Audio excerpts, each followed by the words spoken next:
Good morning. This is the regularly scheduled Board of Fire Commissioners meetings, Tuesday, November 7th, 2023. Ms. Gomez, can you call the roll? Hudley Hayes. Here. DeLukich. Here. Babcock. Here. Farah. Woods Gray. Here. Fire Chief Crawley. Here. Deputy City Attorney Lyndon Nguyen. Here. You have a quorum. Thank you. Chief Crowley, can you open the meeting for us? Yes, please. Everybody stand if you can. We pledge allegiance. Hand over your heart. Ready, begin. I pledge allegiance to the flag of the United States of America and to the republic for which it stands, one nation, under God, indivisible, with liberty and justice for all. Please remain standing and join me in a moment of silence in honor of past and present members of the Los Angeles City Fire Department who devote their lives to the protection of our community. Thank you. Thank you, Chief Crowley. Okay. We're going to entertain commissioner comments. Commissioner Hara? Okay. Actually, three of us attended the graduation of recruit class 23-1, and 38 graduates, and we kind of lamented the fact that only one was female. However, I attended the family orientation for recruit class 23-3, and there were 5 new recruits and 1 old recruit joined in the group. Oh, very good. Oh, good morning. Commissioner Woods Gray? Good morning. Good morning. Good morning. I attended that graduation also, and it was more exciting for me than just there was a graduation, because a young lady who I had met at girls' camp when she was in high school, who we had this wonderful conversation, and I didn't really know who she was because I talked to all the girls at girls' camp. I just walk around and try to get feedback. You know, you've been here all weekend. Let's see where we're going from here. And this young lady said, I'm going to be a firefighter. And she also said, I'll be the first female president of UFLAC. I said, good luck. Well, she's halfway there. She graduated last week as a firefighter. And I was so proud to be able to still be here to see that. I would have come anyway if I hadn't been here to see that. But it was just exciting to see. We've had other girl camps people come through too, but this one just had given me this, and we had a picture. I had the picture from girls camp, and then I have the picture from last week, Thursday, and you know, side by side, I have these two people, this progress report, you know, living progress report. It was just very exciting, and it just shows you that a girls camp is good. We need to do more of it, and even if you get 1 or 2, it's fine. You got it worked, because the other girls may be going on to do other things, and they've learned so much about life and skills that they can use in life. So it's a big plus for girls camp, and I congratulate Lucia Lima for her work, her dedication. She graduated from high school, went off to college, and she's back as an LAFD firefighter. That's wonderful. I'm excited. President, Okay. may I? Commissioner DeLukich. Thank you. I'll just chime in about the graduation. It was really fun, and to me, maybe the most fun thing was watching how excited the families were when the recruits came up and got their pictures taken and their hands shaken. And some had families who were already in the department, but many where it was clear they were the first-time members of the fire department. They were so excited. So that was thrilling. Okay. I have a comment and a request.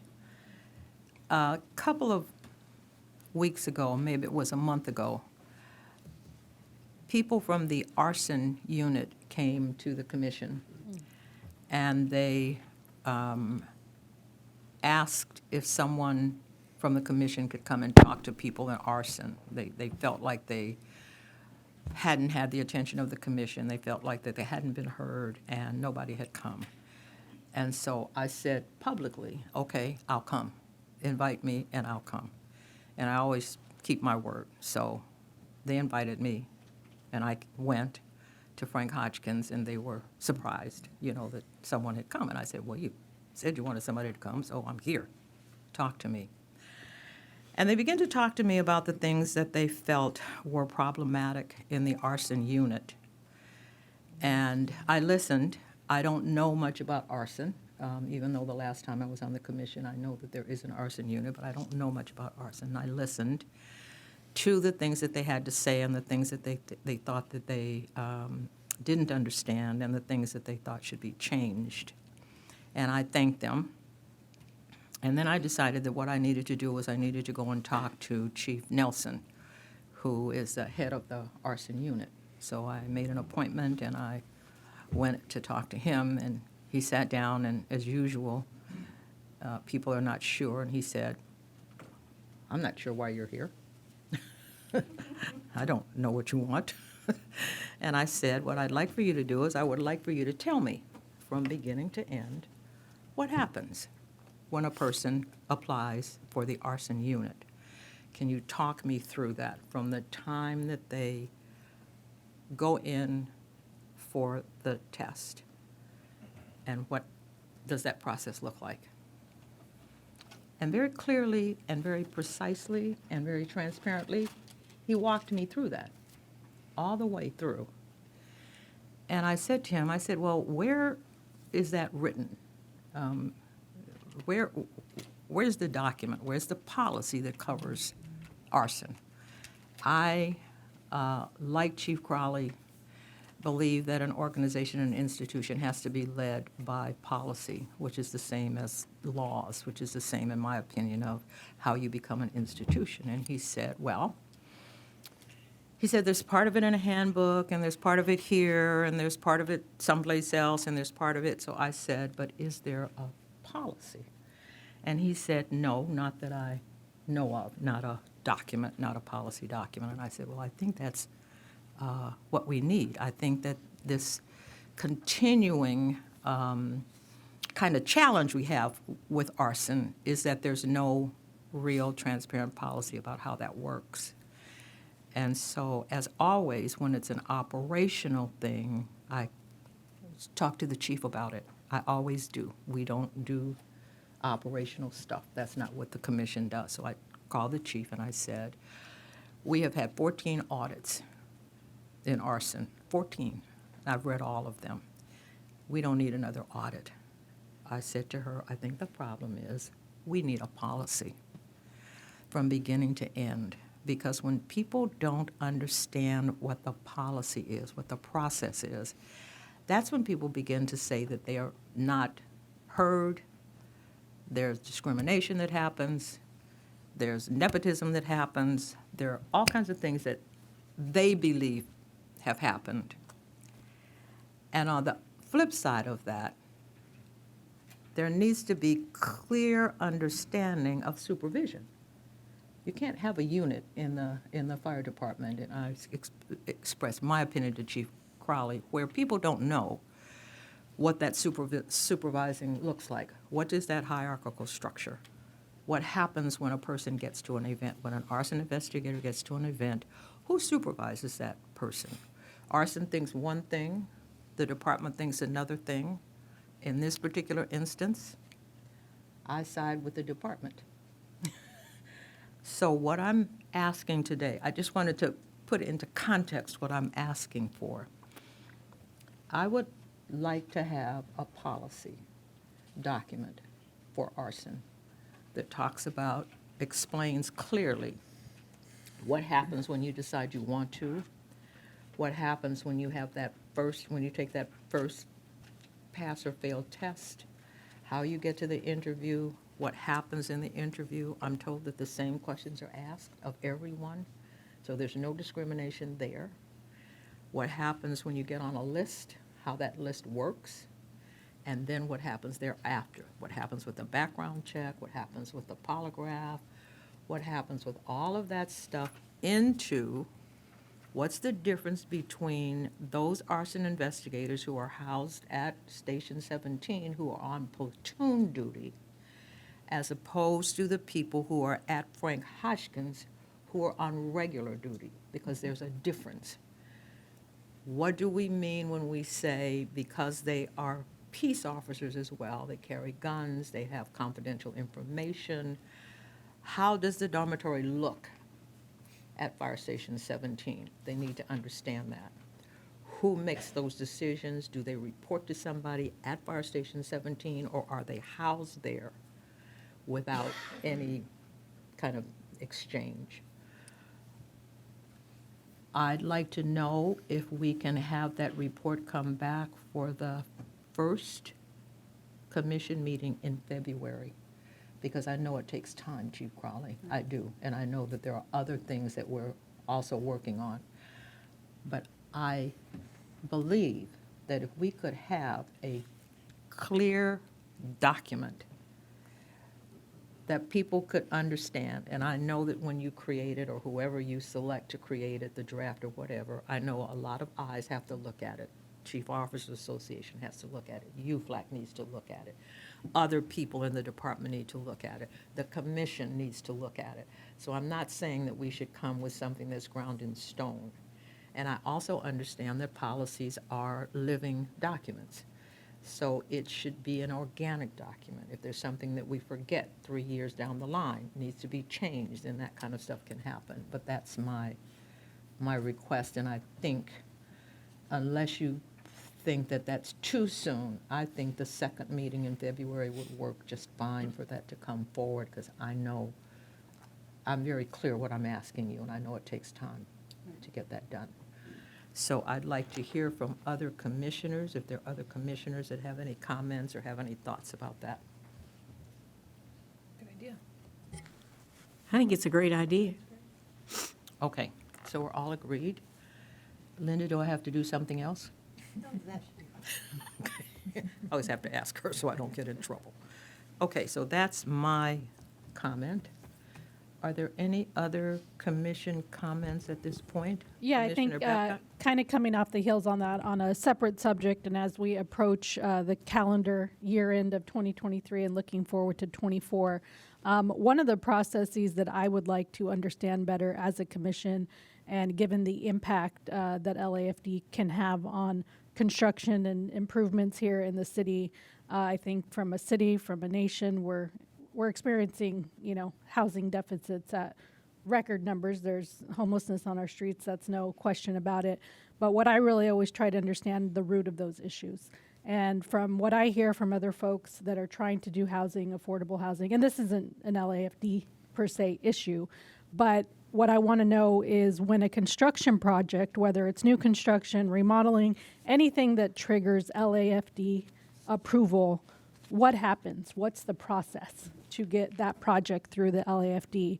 And how does this impact the opportunity to actually build within the city? Because I know, look, I'm fire code and new construction, and we have some of the oldest buildings in the city in California here in Los Angeles. So, whether it's retrofitting, all those things that come along with it, that ultimately can be very costly for someone to come in and do affordable housing or a bigger development or get a building under remodeling. And as we look to, a change since COVID of vacant office spaces that I will assume at some point will probably go into housing projects of some sort. And I think we have a real opportunity here to understand that process from the LAFD lens and perspective. And because I sit on this commission, it's interesting. But again, it's not anything that I want to be super critical of. I just want to understand the process first. And again, Chief, it's I don't need to see this tomorrow, but if we could put it on the docket for, maybe Q1, beginning Q2 next year, that would be very helpful. Okay. Thank you. And Madam President, Two requests to get onto the calendar, so maybe we can put it on the first meeting in February, If they think that's timely, I mean, That's you tell reasonable. us- you Yes, tell that's us what's absolutely reasonable. Our Fire Yeah. Prevention Bureau is very well-versed Yeah. in what our position is, what our Right. responsibilities are, and there's already a well-vetted out process, so that should not be too difficult of a task for I us. imagine that you guys are high and tight there and Sure. ready to present, but whatever Absolutely. works for your team is acceptable to me. So Yeah. maybe the first meeting in February, would that work? Sure. Chief, Commissioner Babcock, do you Yes. want a written or do you want a verbal? A verbal report is fine if there's a back-end, process document that they have. It doesn't have to be, don't spend extra time on what's already happening. Sure. So whatever you think is acceptable that can be presented to us and Yeah, we we'll can be ready. dive into. Yep, thank you. Thank you. Madam President, Commissioner may I Woods-Gray? ask that we also include, I know that the mayor just created a new position to streamline housing and permits and whatever, and it includes the fire department because she has a special desk that has a firefighter there. If we could then get an explanation as to what that means also with that, that would be great. I read about the position, but I wasn't clear on what the person will be doing or where they'll be stationed or what's going to happen. Sure thing. But I know the mayor's working on it already. Okay. Thank you. All right. So we'll get that included in the verbal report or whatever needs to happen. Commissioner Lukic? You good? Thank you. Okay. All right, so now we're down to 2A, which are announcements, meetings, and events. And what I want to have happen is I would like for Chief Crowley to do her meetings and events, although she's also going to do something under B. But right now, she's going to do her announcements, her meetings, and her events. Absolutely. Well, thank you so much. So I will be reporting on my meetings and events from October 17th to November 6th. October 19th, we had it was a wonderful event. We came together, and this was in partnership with the Chief Officers Association, where I had the honor to represent the LEFD, and this was for a retirement dinner for 5 of our chief officers. It was for Assistant Chief Corey Rose, Assistant Chief Wade White, Battalion Chief Percy Jones, Battalion Chief Dan Curry, and Battalion Chief Craig White. I think as everybody is aware from our chief officers through our rank and file, we have a lot of our members who are going to be retiring. This was a wonderful event where we got to highlight, if you add up their years of service, it's hundreds of years of service between the 5 of these chief officers. So wonderful event, and wish them all well with a long and happy and healthy retirement. On October 20th, I had the honor to promote 70 of our members, both sworn and civilian. It's always a wonderful opportunity to come together. It was at Frank Hodgkins Memorial Training Center.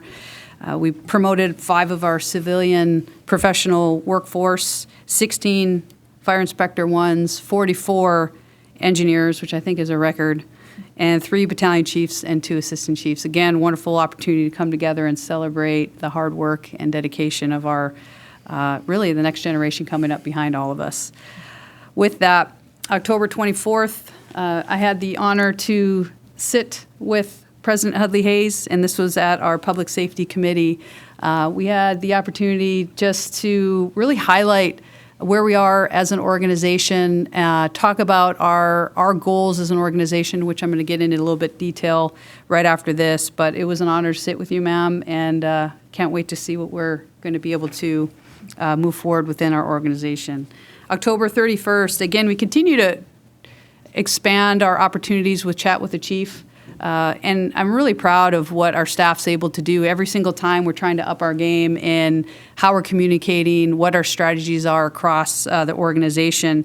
This particular Chat with the Chief was focused on our work groups. And again, based off of what we have learned from our Deloitte study, as well as our city assessment, that inclusiveness, that importance of building the organization from the ground up, that keeps coming back, which I really respect. So I'm really proud to be able to report on what we're doing as an organization with our work groups. And in fact, currently we have 24 work groups that are active at this point.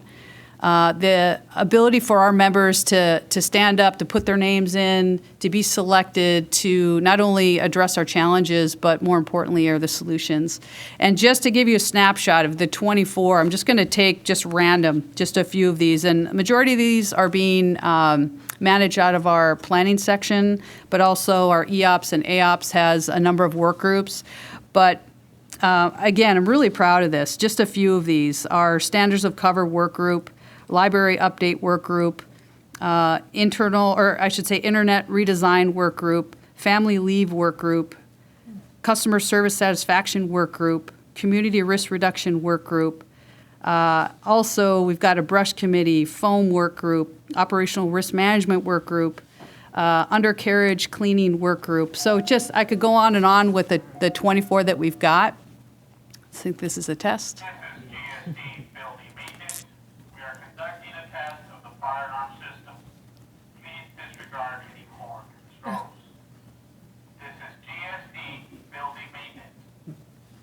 We are conducting a test of the fire alarm system. Please disregard any horn and strobes. Thank you. All right, so to continue, again, those 24 work groups are really pushing forward, and I tell you, that's where you have the meeting of the minds and the ability to really move a number of really important issues within our department forward, and I'm extremely proud of those work groups. They're doing excellent, excellent work for us. On November 2nd, so we were talking about the graduation. This was class 23-1, 38 brand-new probationary firefighters hit the field this past Sunday. Going to continue to push forward. We have back-to-back-to-back classes. Our training cadre, recruit services is doing an amazing job. So we've got 38 brand-new probationary firefighters hitting the field. That same day, and this is just our ability to work closely with our other city entities, we worked very closely with Public Works, and they had a career fair at our Frank Hotchkins Memorial Training Center. Hundreds of people showed up. We had our recruitment booth there, of course. But just across the city, we had a lot of different people there. They were very appreciative that they got to utilize Frank Hotchkins for the career fair. Hundreds and hundreds of people showed up for city jobs. So anything that we can do to continue to hire, obviously on the LEFD side, but just across the city, we know that there's a lot of vacancies. We're 100% in. So I know that they were really happy with how many people showed up. And they actually had a whole separate area where people could real time actually apply for city jobs. So that's what it's all about. We'll continue to push in that direction as well. On November 6th, just yesterday, had a wonderful charity event with UFLAC. That was to raise money for their Fire Foundation for scholarships and grants. It was their, I believe, the third annual golf tournament, and they raised hundreds. Well, I don't know. I'll have to ask UFLAC how much they raised, but they did an amazing job. And again, we're all in when it comes to creating different ways. We all know it takes a village to support our people, and I was really proud to be there to represent the department. But UFLAC's doing an amazing job to figure out other ways that we can support our people, and just as important is supporting their family. And then lastly, we had our family orientation, and this is for 23-3. We have 41 recruits. And again, just maximizing that pipeline coming in. We're working really hard with personnel to ensure that we can maximize the numbers. Normally, we could fill up to 60 to 65 recruits. So we're coming together and strategizing on how we could partner with personnel to maximize filling those seats. But with that, we've got 41 recruits that are going to be starting the Fire Academy, and we're looking forward to seeing how well they do in their training. And lastly, I just wanted to announce as well, we did some internal messaging, but I've got my command staff here, and I just wanted to publicly inform everybody. We've got some movement within my command staff. And so with that, I am going to be promoting a new deputy chief, and that is Jamie Brown. She's going to be going to our Training and Support Bureau. I've got Chief Moore here, who's going to be moving over to our new Equity and HR Bureau, however we determine how that new name is going to be. So Chief Moore is going to be leading the way in our Equity Bureau. Also, we've got Chief Fields moving over to Central Bureau. We've got Chief Gutierrez moving to South Bureau, and we've got Chief Legal moving over to West Bureau. So I'm really proud of my command staff. Had some really good dialogue. We're working towards our succession plan. A lot of movement, and this is all going to be happening in really the first of the year. Other than Chief Moore is going to be moving over to his new position on December 3rd. So really proud of my command staff, and they're stepping up, and they're going to do an amazing job. So just wanted to announce that as well. And that is the end of my report. Thank you. And congratulations to all of those that are moving. and to the person who was promoted. So congratulations to all of you. And I hope you enjoy your new assignments. I think it's always wonderful to learn something new, to be in a different slot, because then you get a broader vision. So are there any, no questions about anything that the chief touched on? Can I ask a We good? quick question? Yep, sure. Oh, just a quick question about the work groups. Are these initiated by members, or how does a work group, or is a certain number of members who are interested in a Right. particular? So thank you for asking that. Yes, so, and that's the beauty of, if you open up our horizons and understand what our challenges are, we brought this in, and that's our think tank forums. So a lot of our ideas are coming from the think tank forums, which our members can go on our internet and submit their think tank. And we decipher and roll through all of those new thoughts and ideas. We strategize on what and how we feel we can move certain things forward with timing, with funding, all of it. We also put just a broad call to the purpose of what we're trying to do, and that was our opportunity to lead messaging. So that's really how we create these work groups, and we're very mindful about having time constraints, understand we want to push these ideas and thoughts, and even more importantly, are the solutions forward. So that's going to continue. And our idea is with these 24, we don't want to keep just piling on more work groups. We need to have a beginning and an end.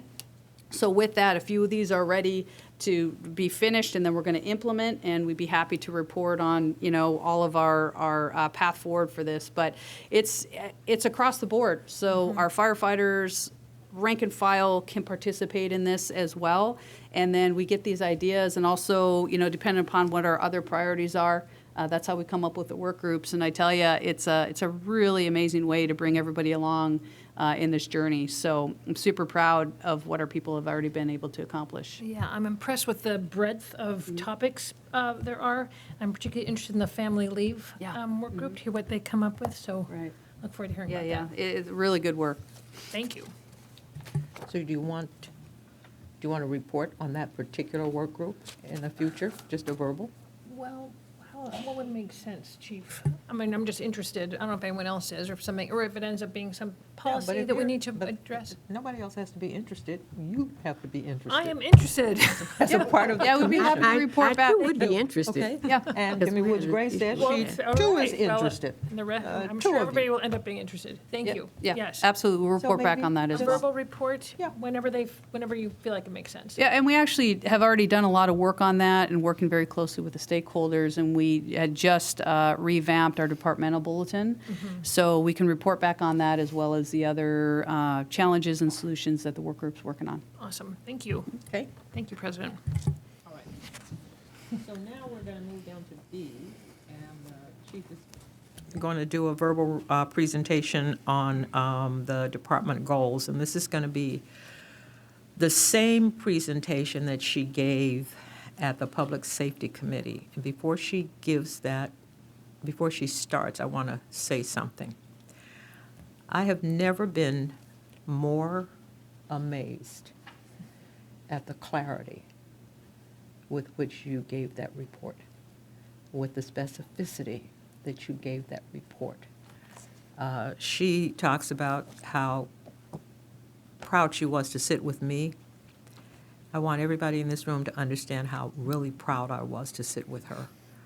The courage that she demonstrated, the questions that she answered, the fact that she was focused on what she saw as her goals, her mission, her transformative thinking about the department into the future.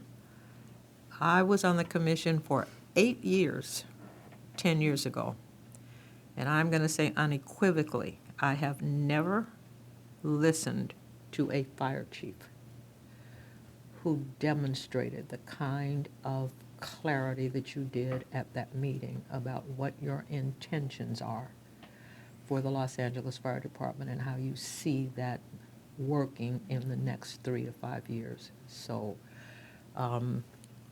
if the buildup you people think is too much, just wait until you hear the presentation. That might be a little too much. That's a high bar, ma'am. That's not, it's not. I appreciate that, It's thank not. you. The bar that you set for the Public Safety Committee, I watched them. And I listened to the questions that they asked you. And I had the impression that they also, too, had never had someone come from the fire department that was that clear. So I don't think the bar is high. All right. Well, thank you so much for the opportunity. So I will just start with, you say that it's my plan. The reality is since day one, from being in the seat this past March of 2022, I knew and we knew that it was going to be a collective effort. And we've already reported on our strategic plan. But with that, everything is based off of our strategic plan, and that's really what we focused on the first 10 months. So with that, a lot of this information, this is our playbook, and we talk about it. I'm smiling because I'm looking at our command staff because we keep going back to this. That way, when we talk about transparency, when we talk about which direction we're going in, where we're going, how we're going to get there, this is the document right here. And everybody here, including the stakeholders, across from our civilian members, our sworn members, all had something to do with this strategic plan. And again, that's purposeful action. So with that, people also have been asking me, well, Chief, what are your priorities? And I'm going to go back to, again, looking everybody here. It's like, what are our priorities? And we're going to build that off of what our priorities are as an organization. And interesting enough, they haven't changed over the last year and a half. And with that, we've talked about number one priority is to ensure that our department remains ready to respond to serve our communities in their time of need, first and foremost. And I think we've communicated that and articulated that internally, knowing how important it is for us to continue to hire, to continue to promote, and to continue to ensure that our people are ready for the position, not just the test. Secondly, the other priorities are to enhance and promote, and we've said this time and time again, firefighter safety, health, and overall well-being. And lastly, it hasn't changed, the third priority is to create and sustain a culture within the LAFD that fosters positive, inclusive, equitable, and respectful work environment. I said that on day one from when I was first announced I was going to be selected as your chief, and that has not changed, which I think is still okay. We still need to stay laser focused on those priorities to make sure that we never lose sight of that. And interesting enough, our strategic plan is based off of those main three priorities, but we actually created 7 goals, and I'm going to get into that in a minute. We know how busy we are. We know who we serve, our 4 million constituents that live and work within the city of Los Angeles. And we need to make sure, as we know, last year, we're going to keep saying this time and time again as we're advocating for funding, resources, staffing, we ran 499,622 calls last year. And guess what? That number has even increased, even more. So when we talk about being efficient, when we talk about being safe, when we talk about making sure that our people are taken care of, as we keep going back to that same point. We know that we run over 1,500 calls in a shift, well over. In fact, I think we ran 1,600 calls yesterday, and we're transporting over 650 patients to the hospital each and every day. So creating innovative and efficient and effective ways that we can come together and create solutions for our people is exactly the direction that we're going in. So as your chief, you can hear from me that will continue to support and empower our members. Here we go for another test. Stand by. This is GSD building maintenance. This concludes our test of the firearm system. This is GSD building maintenance. This concludes our test of the firearm system. Thank you. Yes, we're safe. So to continue, again, I kind of spoke about it just briefly. The first 10 months has been focused on our strategic plan. And again, it's not my strategic plan, it's ours. So I am extremely proud of the collective effort that we took to create our plan. And this is a 4-year plan, and we're well into it. So I'm excited to see where it's going to take us. So we laid the foundation, we got our roadmap, and we talk about, well, what are our goals? They're all laid out here within our strategic plan. And again, I want to make this point very, very clear, especially when I'm talking to our members, that this is not my department, it's our department. When speaking to the communities that we serve, again, this is not my department, this is your department and your LEFD. And our strategic plan will allow us to get us where we need to go. So in a nutshell, our 7 goals, we're super laser focused on those, and all of our decisions are going to be based off of our goals. Goal number 1, deliver exceptional public safety and emergency services. Number 2, promote a safe, healthy, and progressive work environment that effectively manages personnel and organizational risk. Number 3, commit to an organization that embraces diversity, equity, and inclusion. Number 4, improve collaboration, participative leadership, and responsive performance management.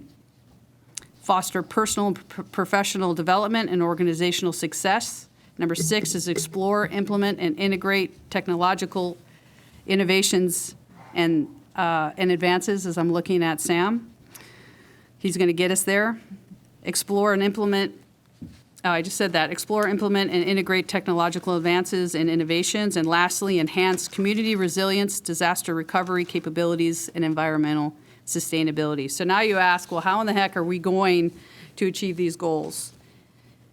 And I want to make sure that we're clear to those individuals that are listening out there within our community and to our fire commissioners. Your LAFD is fully committed and focused on overall organizational improvement. And we're going to continue to partner with UFLAC, the Chief Officers Association, our communities, our stakeholders, and we're going to be there side by side, hand in hand, to make sure that we move the organization forward. We talk about how else we're going to get there, and we've really, when I talk about how we're going to elevate our game, and I'm looking at my command staff right here, we're working really hard to not just have this as just a plan that sits here and we don't exercise it. It's a living document like we talked about, but I have to lean heavy, heavy, heavy on my command staff, and we've done a deep dive and done a lot of training when it comes to performance leadership, performance measurement, and performance management. And when you talk about a command staff that, from my stance, is educated to the highest level of how we can move this organization forward, that's exactly how I've built this team, and I have a full commitment from them to ensure that we are going to move the organization forward.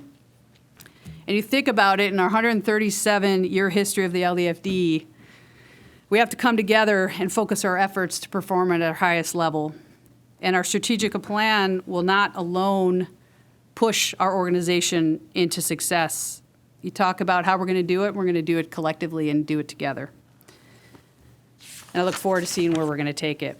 And I can tell you, I'll look at each and every one of you in the eye and tell you that I wholeheartedly believe that the men and women of the LEFD are dedicated professionals who are fully capable of achieving our goals. And I am absolutely honored to be in this seat, to represent the amazing individuals and collective efforts of the LEFD, and I cannot wait to see where we're going to take it. So we're going to continue our focus, continue to support one another, and that is my report, ma'am, and I'm ready for any questions if you've got it. Bless you. Thank you so much. Commissioners, are there questions? Commissioner Babcock. Excellent report. Thank you, Chief. What do you feel, if, I mean, any are some of the low-hanging challenges that will impede you from making these strides forward as a department that you can, Sure. that we're not surprised by them, I should say, later. Right. And it's perfectly lined up, and that's what I was really excited about today. I'm always excited about our meetings, but I'm specifically excited about today because we know how important funding is, and we're going to be doing a deeper dive in our budget. It's also important to ensure that we've got the support from the commission as well as city leadership, but the low-hanging fruit is just as important as the high-level conversations that are happening. And even in the last year and a half, you think about where we were and how we're just changing the mindset of how we operate at the highest level, but how do we get there? And we get there by supporting our people the best way possible. We've already moved a number of things forward that I think our members should feel good about and should feel proud about. And then it's a matter of ensuring that I'm advocating and supporting the members across the board to get them what they need to do their jobs, to do it safely, to support their families. And if we can do that, I tell you, and we're on alignment, we can absolutely move mountains. Thank you. Yep. Commissioners, are there other Ma- comments? Jimmy Woods. Yes, I had the Commissioner. question. Thank you, Chief, for a very thorough report. Who does the training of your command staff? And Right, so it's a multi-layered approach, and what we've been advocating for, first and foremost, it's a lot of collaboration between one another. I think also our members, our command staff, have taken self-motivation, and I like to say we like to get off the island, which is really, really important, I think, at a very high level, and that's across the board from our rank and file. It's important we learn internally, and I think we do a really good job training, but just as important is to get outside of the LAFD and bring back best practices. We've got a number of our command staff who are doing that or have just, gone off on their own and actually positively impacted their own professional development, which I think we should be proud of. We're also looking at other ways to fund additional training at high levels. We've had Chief Officers Association come in and take a proactive approach and help train even our command staff, which I think is an outstanding positive step forward for us. So we're always looking for different avenues at high levels. It's, training for our command staff, but just as important as training for rank and file across the board. it's true. Thank you. Commissioner DeLucich? Yes, thank you for that, Chief. People talk a lot these days about coherence and alignment, and I feel like you and your team have really put that into practice. The reports that have been commissioned and read and learned from, the strategic plan, the standards of cover, the budget, I feel like they're all really in alignment. Right. And I was so impressed when I read the standards of cover, which I had asked for that report, and I'll talk about that in a few minutes. But I think it really, I do feel like you are putting your vision or our vision into practice, and I also look forward to where we can get. Thank So you very for that. And I do feel really, really strong about our path forward, knowing that we've got our guiding documents that helped us create our strategic plan, but from the strategic plan to the standards of cover, to the Deloitte study, to the city assessment, those are all incredible documents for us to stay focused on what our priorities are, but more importantly is how we're going to get there, and also allow ourselves to make some mid-course adjustments. We put a plan together, but you know that there's going to be some adjustments and some competing interests, and also depends upon, the budgetary support. So we're ready to make those adjustments as necessary, but feel really good about the foundation that we built this far, and that was all purposeful action, I think, from our department stance, and that's what's going to allow us to move forward. Thank you, Chief. Commissioner Hara? Comments? You good? Okay. I want to tell you about something that I learned yesterday when you talk about getting off of the island. At one point, one of your command staff with 2 sworn went to San Diego because they wanted to know how San Diego was managing to hire female firefighters and keep female firefighters. And so I just want to point out that that is one of the things when Chief Crowley talks about people going outside of LAFD so that her staff doesn't get involved in what I call groupthink. That's just one example of how, as Commissioner Babcock talked about, what's the low-hanging fruit? What are the low-hanging challenges? Well, one of the challenges that we always hear about is we don't have enough women. We can't keep women.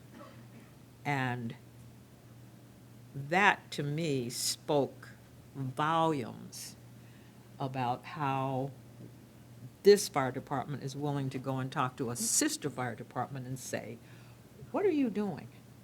And can we come back and can we replicate it? That's really, when you talk about progressive, the progressive way that you perceive things to be and the things that you think are important, that's I think, what is just so amazing for me. So that was her report. And it was a wow. I want to tell you, I was sitting in that room and it was a wow. She only got 2 questions. It was so clear, it was so full that only 2 people had questions. Monica Rodriguez had a question and Tracy Park had a question. And we got from them, thanks to the chief, because we are both aggressive women, we made sure that they understood that we wanted their vote to fully fund the Los Angeles Fire Department. We wanted them to be on record as saying that they fully supported full funding of the Los Angeles Fire Department, and we made them say that. So we got 6 more votes to go, but we've got 2 people who we know understand why this department needs to be fully funded, or as it should be as important as all of the other competing government departments. We had 2 people who thanked the chief for what she was doing and where she was going.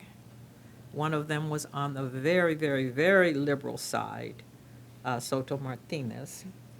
And then our own McOscar, who was very complimentary about the fire chief and where she was going and what needed to happen. So I felt on balance that everybody needed to hear this, because everybody doesn't come to public safety and everybody doesn't hear what goes on in public safety, but at least we now have an opportunity to hear and understand her clear vision of operational superiority as well as taking care of your people. She never says my people, but taking care of your people so that everybody understands that they're going to have an opportunity.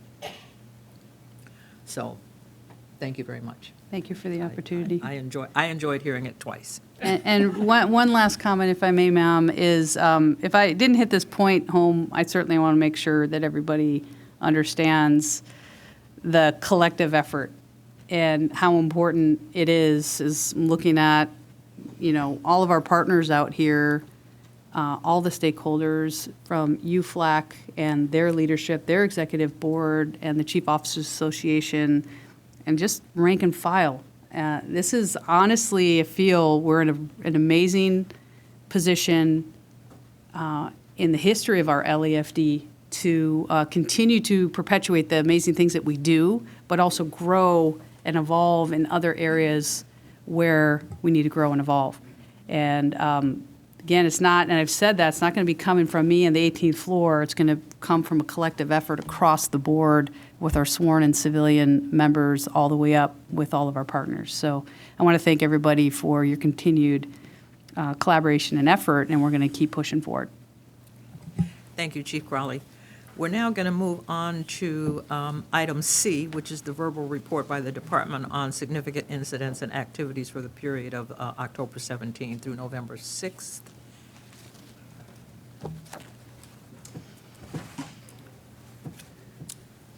Good morning. Morning. President Hudley Hayes, Vice President DeLugich, Commissioners, Fire Chief Crowley, City Attorney Wynn, Leticia, command staff, members, and valued guests. My name is Jason Heng, and I am the Deputy Chief at Operations Valley Bureau. I have the privilege today of presenting 2 incidents that occurred in OVB that highlight the incredible work that our women and men do on a daily basis. The first incident occurred at 08:08 hours on Wednesday, October 18th, 2023. LAFD resources were dispatched to 8766 North Mataliha Avenue in the Panorama City area of the Valley, Council District 6 on a reported structure fire. While our members were responding, Metro Fire Communications reported they were receiving conflicting information as to whether or not the people were still trapped inside of the residence. Firefighters arrived quickly on scene to discover a one-story, single-family dwelling with fire showing from the rear of the property. With the priority of determining if anyone was still inside of the house, firefighters initiated an aggressive and well-coordinated attack on the seat of the fire. Sadly, during a thorough primary and secondary search of the residence, firefighters discovered an adult female beyond any medical help in the rear bedroom where the fire originated. This was the 15th fatality fire since the beginning of the year, and 6 of those were in RV or vehicles. Ultimately, 10 people lived in this 1,535 square foot, one-story home. There were 8 people on scene, 5 people were evaluated, and ultimately 3 patients with minor smoke inhalation were transported to local area hospitals. The mayor's crisis response team were notified and responded. Red Cross was also contacted, as well as our city partners of LADWP, Southern California Gas Company, Department of Building and Safety, Arson, and Council District 6 was also notified. In collaboration with our great partners of MySafe LA, they were also notified of this tragic event and conducted a smoke detector canvassing that commenced on Wednesday, October 25th, 2023, in that immediate neighborhood, since no working smoke detectors were found or located inside of the home. The canvassing was a great success. There were 53 door knocks, 54 smoke alarms were installed, and 13 carbon monoxide detectors were also installed in various residences throughout that community. The second incident occurred at 0700 hours, Tuesday, October 17th in 2023, at Holy Cross Hospital in the Mission Hills area of the San Fernando Valley, Council District 7. The LAFD was notified by telephone that the hospital had lost both water main feeds supplying their facility, and they were currently operating without water. Command 42, who was notified, preactively sent Battalion 12 to investigate the issue and to co-locate with representatives from the hospital, maintenance department, and Department of Water and Power. Once on scene, Battalion Chief Scott Hilton assisted with developing a contingency plan with the hospital staff to coordinate the potential movement of 41 subacute patients, 18 that were ventilator dependent, and 13 who were in contact isolation. Chief Hilton worked with the hospital staff to arrange the private ambulance company that they would use, and then ultimately would request LAFD resources as an alternative if no more ambulances were available. Chief Hilton was also proactive in identifying the impact to the hospital with no water and requested both LAFD water tenders, 77 and 88, as well as engine 77, to augment the hospital's fire protection system while the issue was being addressed. Fortunately, after a few hours, the water supply was restored and all systems were verified and checked by LAFD resources, remaining on scene until this process was complete. And those are just a few of the incidents that I'd like to highlight from the Valley Bureau and the great work that our women and men do on a daily basis. End of my report, if there are any questions. Are there any questions? Thank you. Thank you. Oh, Chief Dixon? You have one more. No, I know I have one more, but is he going to do it? No, ma'am. Another. He's trying to confuse me. We have a couple more to report to you. He doesn't like me. I thought you were my friend. I'm sorry. Okay.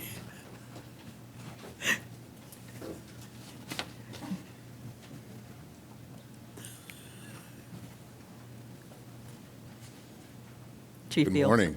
Good morning. Good morning. Morning, Commission President Hudley Hayes, Vice President DeLukich, fellow commissioners, Fire Chief Crowley, City Attorney Wynn, fellow command staff and guests in the audience. My name is Richard Fields. I'm the Deputy Chief Commanding Operations West Bureau. I'd like to report on the fantastic work that our men and women of LAFD do on a daily basis, highlighted by a particular incident that happened on October 23rd, 2023. A major emergency structure fire resulted after a phone call or after a call was received at Metro Fire Communications at just before 6 o'clock in the morning. Resources responded to the address of 1401 Vermont Avenue in Fire Station 35's First Alarm District, which is in Council District 4. First arriving resources were on scene in just over 2 minutes and reported a 2-story, vacant and heavily boarded up garden-style structure which served as a motel in its prior operation, with heavy smoke showing, and this address was turned out to be 1418 North New Hampshire. Resources deployed in the offensive mode and employed an aggressive fire attack with coordinated forcible entry and vertical ventilation to overcome significant entry challenges and other factors to extinguish the fire in several units and the attic spaces. Due to the large volume of fire and complicated access issues, additional resources were necessary and were assisted with those forcible entry challenges, search, civilian and first responder medical needs, and salvage operations. Due to the fire's size and complexity, the incident grew to what we call a major emergency structure fire. Command was transferred from the initial incident commander, Battalion Chief Kyle Rausch, assigned to Battalion 5 in the West Bureau, to Assistant Chief Louis Aldana out of Command 22 in Central Bureau. It took 17 LAFD fire companies and 5 rescue ambulances just under an hour to extinguish the active flames and halt further property damage. There were no civilian injuries or displacement as a result. However, 2 firefighters sustained non-life-threatening injuries during the firefight. Emergency air, arson units, the heavy rescue, urban search and rescue, safety officers, the hazardous materials squad, and the Department of Building and Safety assisted in stabilizing the incident. The fire cause is under investigation with the LAFD Arson Counterterrorism Section. And that's the end of my report unless there's any questions. Thank you. Do we have questions? Thank you, Chief Fields. Chief Moore?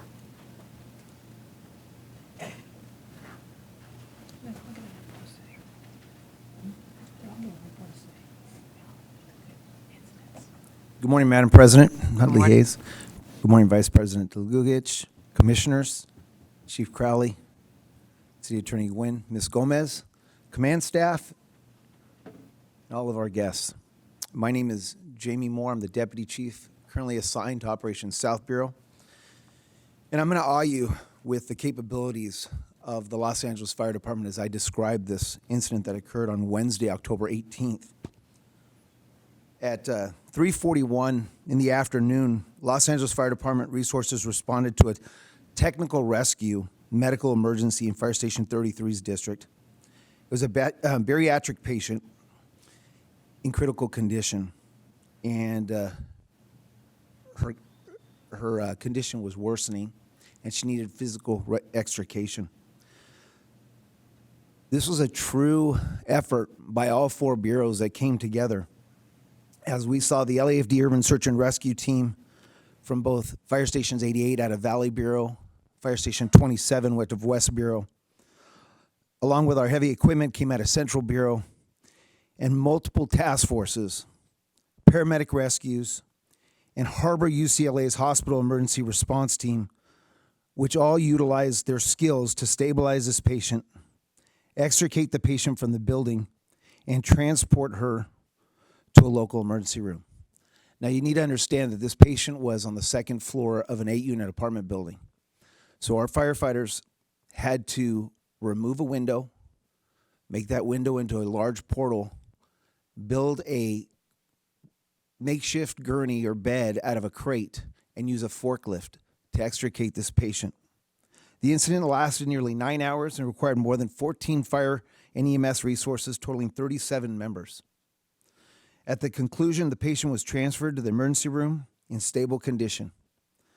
No LAFD personnel were injured during the incident, and due to the repairs that our firefighters made, the family was able to remain in the apartment and continue living there. That concludes my report. If you have any questions. Commissioners?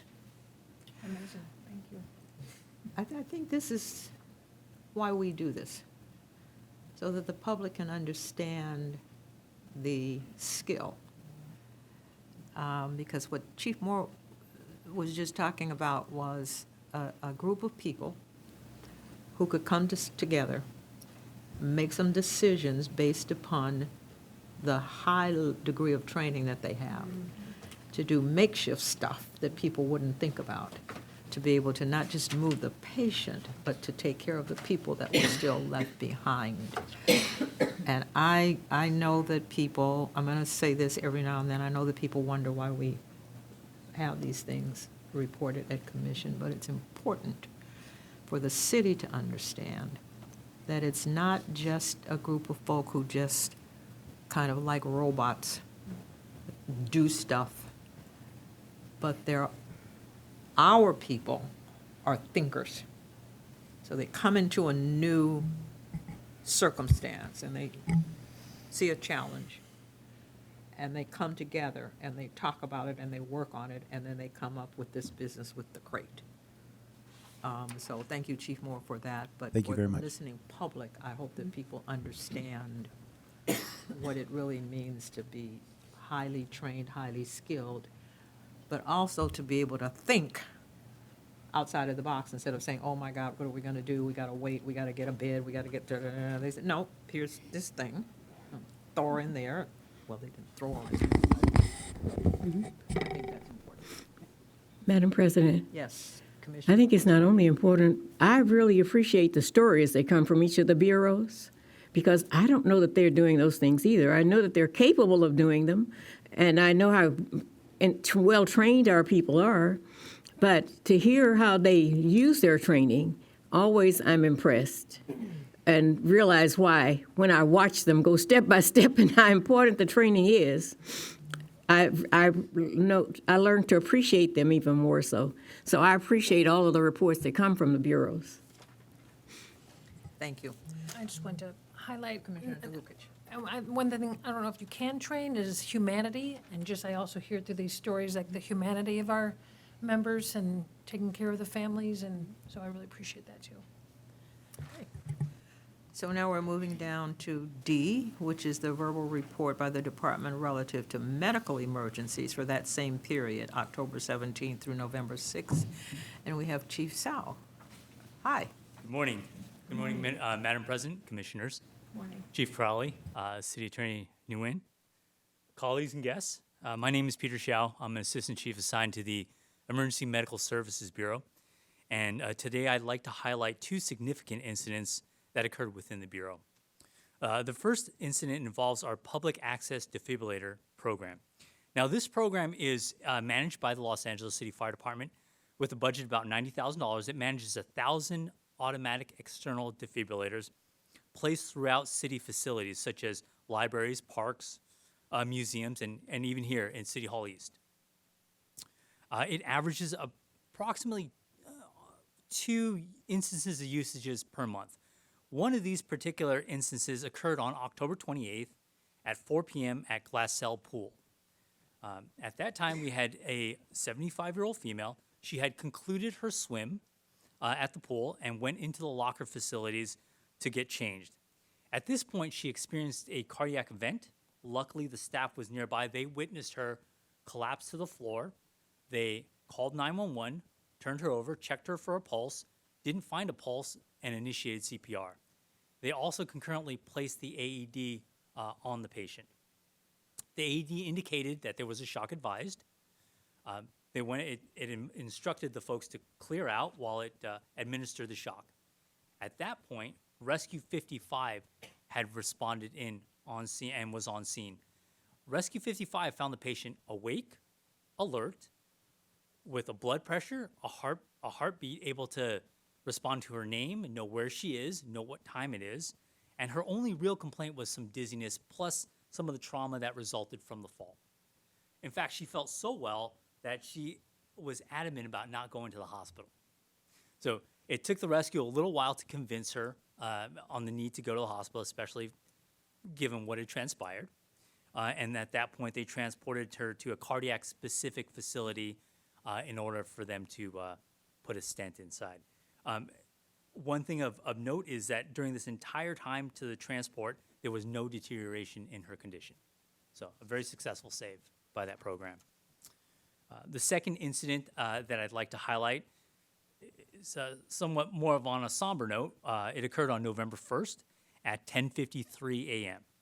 It was located on the Van Nuys High School campus. Battalion 10, our Advanced Provider Unit 7, several rescue ambulances, and numerous fire resources responded to a large fight in progress. Approximately 7 students were involved in a melee. The campus was locked down while LAPD and school police sorted through the incident. Engine 39 was assigned to triage. They ultimately located 4 patients. They were classified 1 as immediate, 1 as delayed, and 2 minor patients. The immediate and delayed patient and 1 minor patient were immediately transported to local area hospitals. The immediate patient suffered from a stab wound to a critical area. The delayed patient also suffered from a stab wound to a less critical area, and 1 minor patient. APRU was utilized because of their specific capability as a physician's assistant coupled with a paramedic to treat and release that 4th minor patient who ultimately was arrested by the Los Angeles Police Department. After discussing with school police and then school staff, it was determined that there were no other additional patients, and the campus was subsequently reopened. So that is the end of my report. Thank you. Thank you. Are there questions? Chief Sal, I have one question that doesn't have anything to do with the report, but you know the deep ribs that are all over the city? Do we also have the responsibility of checking and making sure that they're all in working order? Yes, ma'am, we do. And is that part of our budget? It is. It's allocated to approximately $90,000 worth of our budget, and it's administered by one of our senior MAs, Damian Pacheco. Who doesn't So is the funding sufficient to the job that has to be done? That is something I can get back to you on. Okay. I just want to make sure that we're covering all of these costs that we have, that somebody believes that we're just supposed to be doing them, and we're not getting reimbursed for them. You know, we're talking about personnel that have to go all over the city to look at these things. I heard you give the 90,000, but I just want to know, I don't have to know, you know, exactly, but I just want to be on record as saying that we need to be careful about all the things that the fire department does and the compensation that we should be getting back, because if we're doing that, then somewhere else is getting short shrift. Yes, ma'am. That's all. You don't have to, you know, come back and tell me exactly, Ma'am. but I just wanted to make sure that the people that handle our budget hear the fire commission say, yeah. Maybe we yes. need more. Thank you. Thank you. Mr. Madam President, before he leaves, Commissioner Woods Gray has a question for you. yeah. The number of equipment that is out throughout the city, is it strategically placed? Are churches and schools required to have them? Are there any rules for them? I understand that there is approximately 1,000 that we maintain throughout city-owned buildings. So it would be a city-owned facility that is open to the public, Okay. accessible to the public. So the private institutions just do whatever they want to? Do we give them any directions? I don't know. I'm going to have to get back to you on that. Yeah, my understanding, ma'am, is that, again, to focus on the city-owned buildings, that's our role now. There's always room to expand. My understanding is that there's not necessarily any regulation to mandate the let's say, privately owned businesses to have these, a PAD program or AEDs. Some privately owned facilities actually purchase them, and then they're responsible for them. But there's definitely room to expand if you figure how many buildings we have within the city, and these save lives. We've proven that time and time again. So I think there's some room to explore that. I think it's a good idea because I think that maybe people are not even aware in the private institutions how valuable it would be to have this equipment. Because just recently we started to see all of the incidents on television in places and seeing how lives are saved. I think we should, it was just, I don't know whose responsibility it is to look into whether we mandate, I guess that would be city council that would mandate for the private businesses.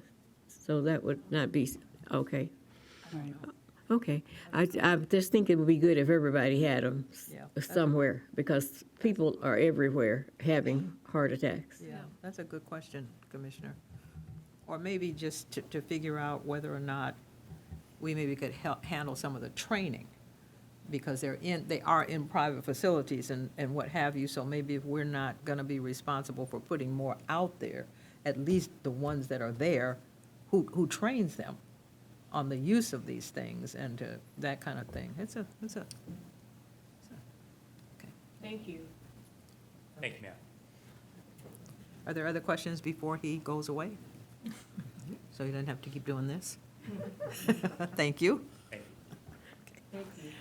We are now down to 3, which is presentations. Chief Sykes. Good morning, Good morning. Madam President, Commissioners, Chief Crowley, City Attorney, LAFD Administration, and guests. My name is Eric Scott, Captain 2, paramedic, proudly serving as your Public Information Officer. And today we are here to recognize one of our captains that was actually off duty, but he jumped into action and assisted physically lifting a car off of a 14-year-old boy that was pinned underneath it. The boy had been riding his bicycle in a parking lot where he was tragically run over. Before we go into all the incident details, it would be appropriate to please ask our own Captain Jason Jamal to please stand near the podium. Now, the incident took place in the city of Camarillo on August 5th, 2022. Now, our friends at Ventura County Fire Department were responding to a vehicle versus pedestrian. This was at the Camarillo Outlet parking lot, very large area. They arrived on scene. They did find this 14-year-old boy that was pinned underneath a Toyota Camry. He was behind the front wheels and was trapped under the center of the car when they arrived. Now, tragically, he was run over while riding his bike in that parking lot. As you can imagine, it's a very chaotic scene with a lot of shoppers, a lot of vehicles that were driving through that area. So we would like to certainly commend our friends at the Ventura County Fire Department for their great work. They tried to bring control of chaos and bring command structure to the scene, while their paramedic then went underneath and tried to get a visualization of that boy and make a quick visual assessment. And that's where they rapidly realized the gravity of this incident, and the traumatic injuries left this boy pulseless and not breathing. So that's when they quickly stated to everyone on scene that they needed to lift this car off of that boy. The on-duty Ventura fire captain determined that there wasn't time to wait for another resource to take that time to come. They didn't have the hydraulic lifting tools to be able to bring that car up. And that's where our off-duty LAFD captain, Jason Jamal, and also another off-duty Ventura County Sheriff officer jumped into action. They physically lifted the car 1 to 2 feet up, allowed just enough room for Ventura County firefighters to pull that boy out from underneath the car. Now, as mentioned, the boy's heart had stopped breathing, so they had to have life-saving CPR, advanced life support that took place, all the way to the hospital, where fortunately they did have a return of spontaneous circulation, meaning that his heart began to beat again. So thankfully, that boy is alive today and is making continued improvements due to the quick action of members like Captain Jamal, who went above and beyond to manually lift that vehicle up and then provide a life-saving intervention. I've had the privilege of having continued conversations with our friends at Ventura County Fire Department, and this is the first time that we have multiple certificates to provide Captain Jamal. So here, we have a certificate from the Ventura County Board of Supervisors that is being presented to him. We have a certificate from a member of Congress, Julia Brownlee, a congressional recognition. We also have, wait, there's more. We have a certificate of recognition from the Assembly member Jackie Irwin. And most importantly, we have a certificate from his own Fire Chief Crowley, which I'll read to you briefly. It states, on August 5th, 2022, at Camarillo Outlets Mall in Camarillo, California, you displayed bravery and initiative while off duty. Your prompt actions successfully rescued a trapped child. The City of Los Angeles Fire Department acknowledges your heroism in saving the life of a Ventura County resident. Presented this 7th day of November, 2023, Kristen M. Crowley, Fire Chief.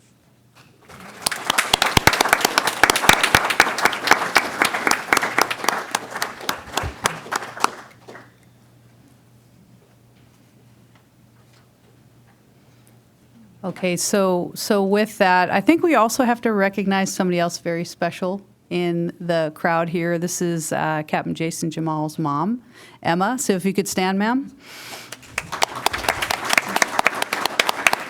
Thank you. We had the opportunity to chat a little bit before we started, and I just had to smile at you, ma'am, and say you raised an amazing human being. So we're so grateful that you share your son with us. And Captain Jamal, super proud of you and what you're able to do. And I think, as we all know, we're never off duty. And I think that you obviously stepped up when you need to, as everybody else would. And I'm happy that we're able to recognize you for your efforts, and thank you for representing the LEFD. Would you like to say just a few words for us? Come on, step up, Cap. Let's go. And bring your mom with you. Yeah, come on up, Miss. Come on, yes. Mom. Come on up, Mom. Yep. I think the only thing I'll say is we're always on duty, even when you're back to school shopping. Whenever you can make a difference, you go out there and you do it, and that's just our job. So. A man of just a few words, but thank you. Thank you for that, Cap Jamal. A few words. Miss Jamal, thank you so much. Ma'am, you can also say a little something about your son. Yeah. Dear. He's doing what he wanted to do since he was, I was telling him over here, I should have brought that picture. I took a picture of him when he was 12. At that time, they had a children's museum here, dressed like a fireman. So Yes, awesome. he's doing what he loved to do since forever. Wow. So, Great. Well, thank you for sharing him with us. We appreciate it. thank you. Thank you. Let's get a quick photo. Yeah. But bring your mom. Why are you sitting down, Mom? Picture. Come, picture.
Okay, right here, 1, 2, 3.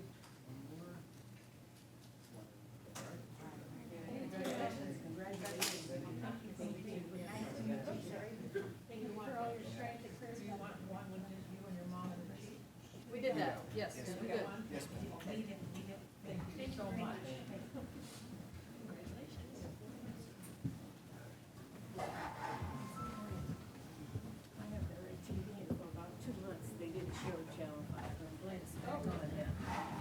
Channel 5 was here. That's for good reason. Yeah. Is that why Channel 5 was here? That's why they're here. Phew. Great. Okay. We're now down to item number 4, which is the public comment period. And our first speaker is going to be Chong Ho, who is representing UFLAC. And you're speaking on 6A, 6B, and then you're just making general public comments, correct? Yes, ma'am. Okay. Good morning, Madam President, Board of Fire Commissioners, Fire Chief Crowley, Deputy City Attorney, Ms. Gomez, and staff. My name is Chung Ho. I'm the Vice President of the United Firefighters of Los Angeles City, Local 112.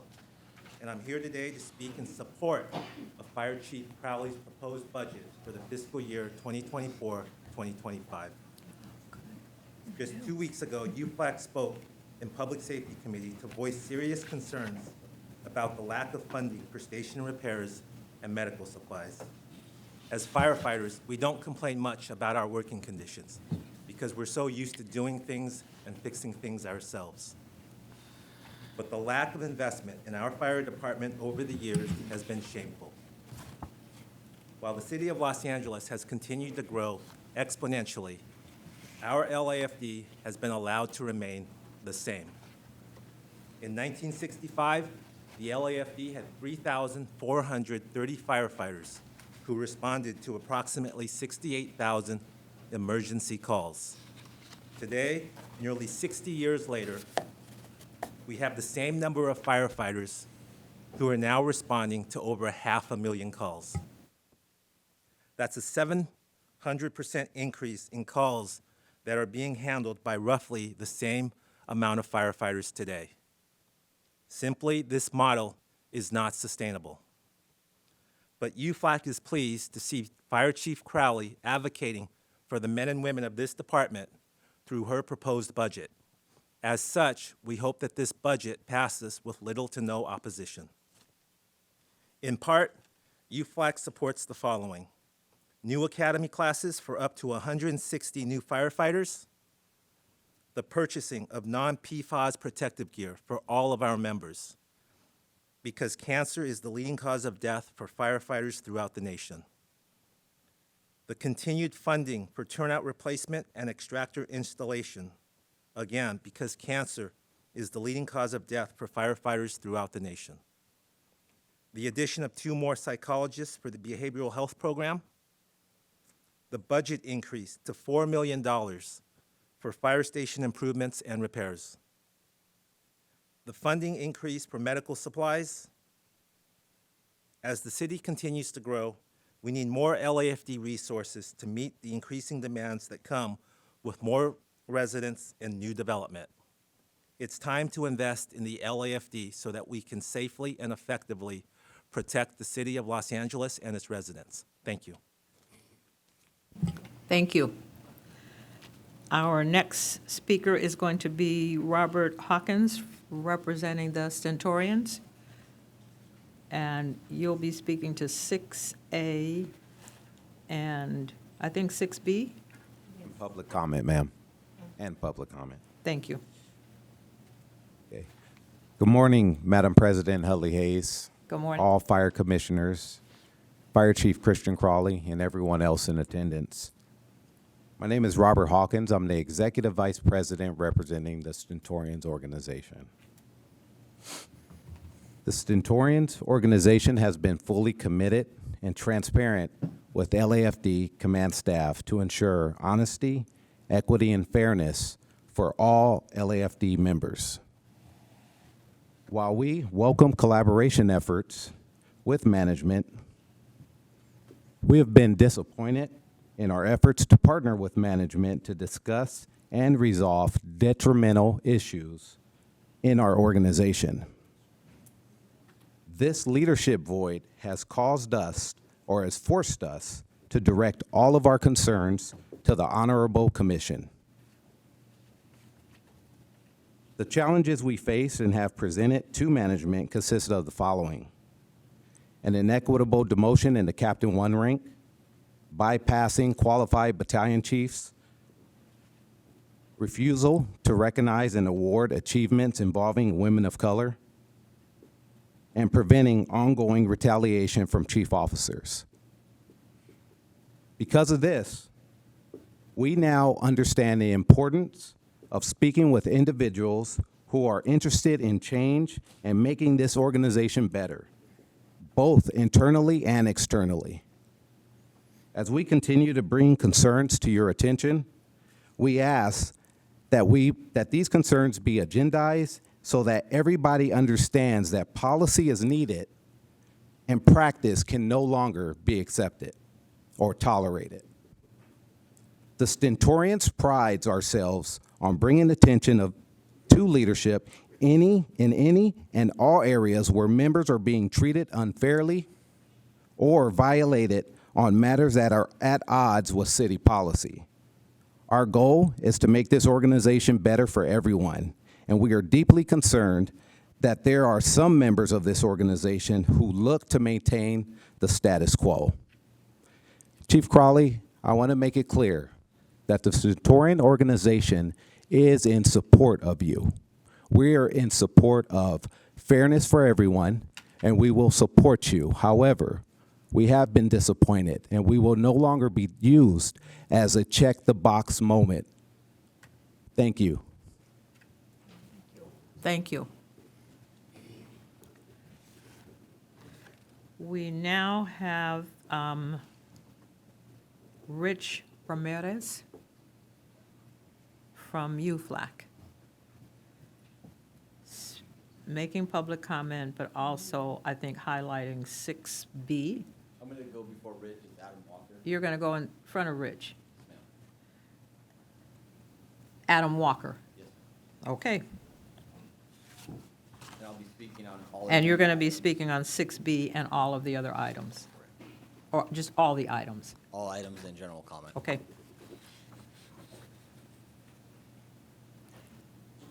Good morning, Commission President Good morning. and honorable board members. My name is Adam Walker, and I'm an apparatus operator with the LAFD. I'm also the secretary for the United Firefighters of Los Angeles City. As you just heard from Chung, and as you know, the LAFD call load has increased about 5 to 10% each year over the past 15 years.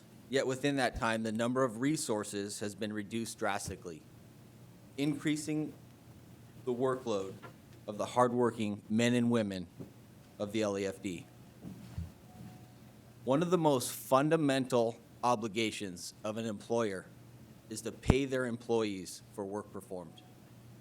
This department has failed to meet this obligation since 2021. To put this into context, the Los Angeles Fire Department, a billion-dollar organization, has failed to properly pay hundreds of employees for nearly 3 years. UFLAC became aware of these discrepancies towards the end of 2021 and notified the department's ERO. The department has admitted to not paying members correctly, but has failed to make meaningful advances to correcting our pay, either retroactively or prospectively. Instead, the department has shifted blame on a new payroll system and civilian staffing shortages.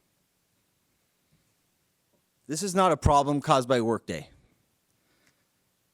It is also not caused by the hardworking men and women of the personnel and payroll sections. In 2022, UFLAC was ready to take legal action if necessary, and the department continued to not make any advancements.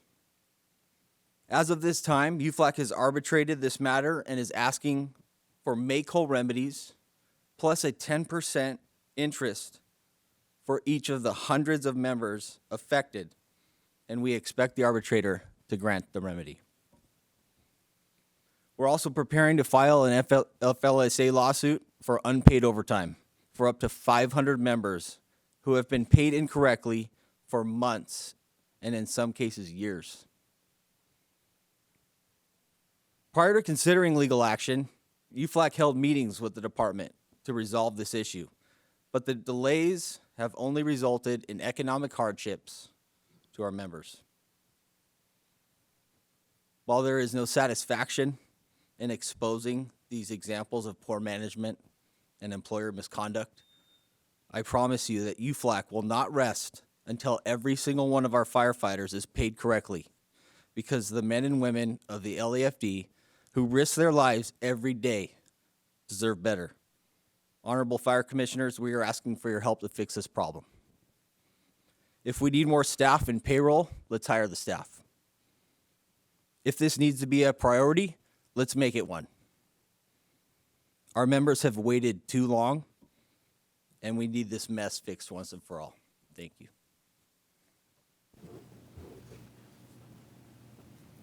Thank you.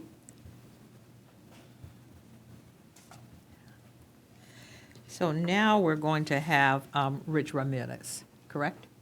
Yes, ma'am. Thank you. Thank you. Good morning, Board of Fire Commissioners. My name is Rich Ramirez. Morning.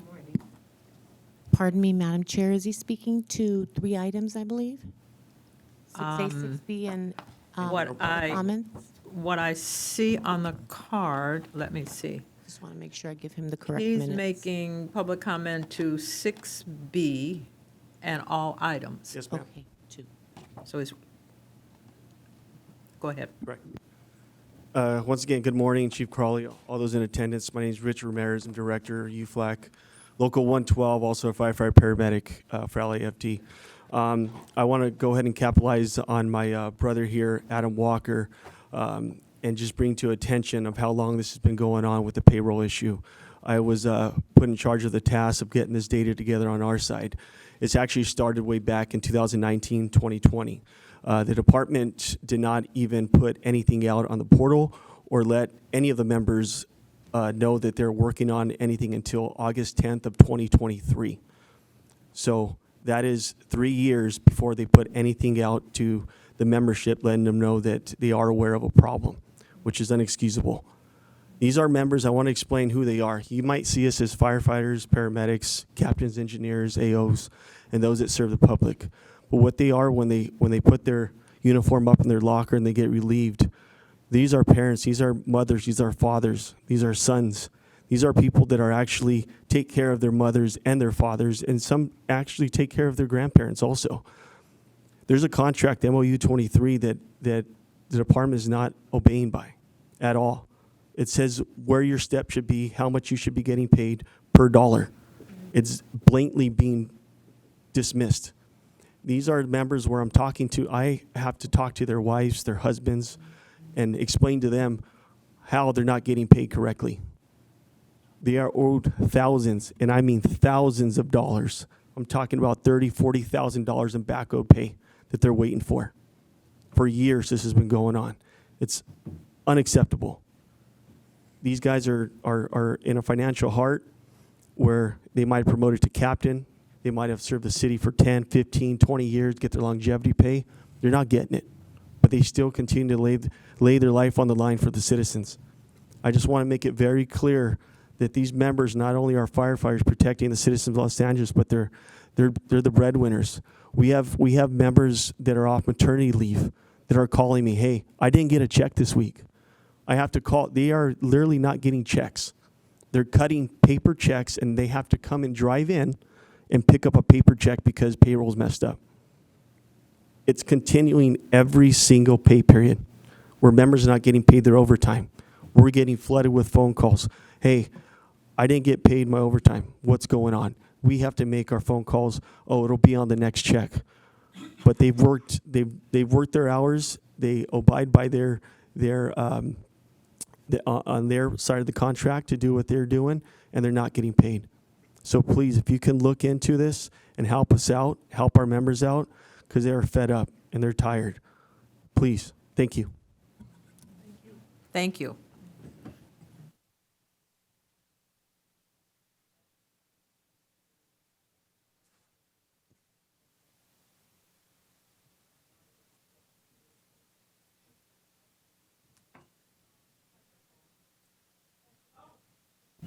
Sorry.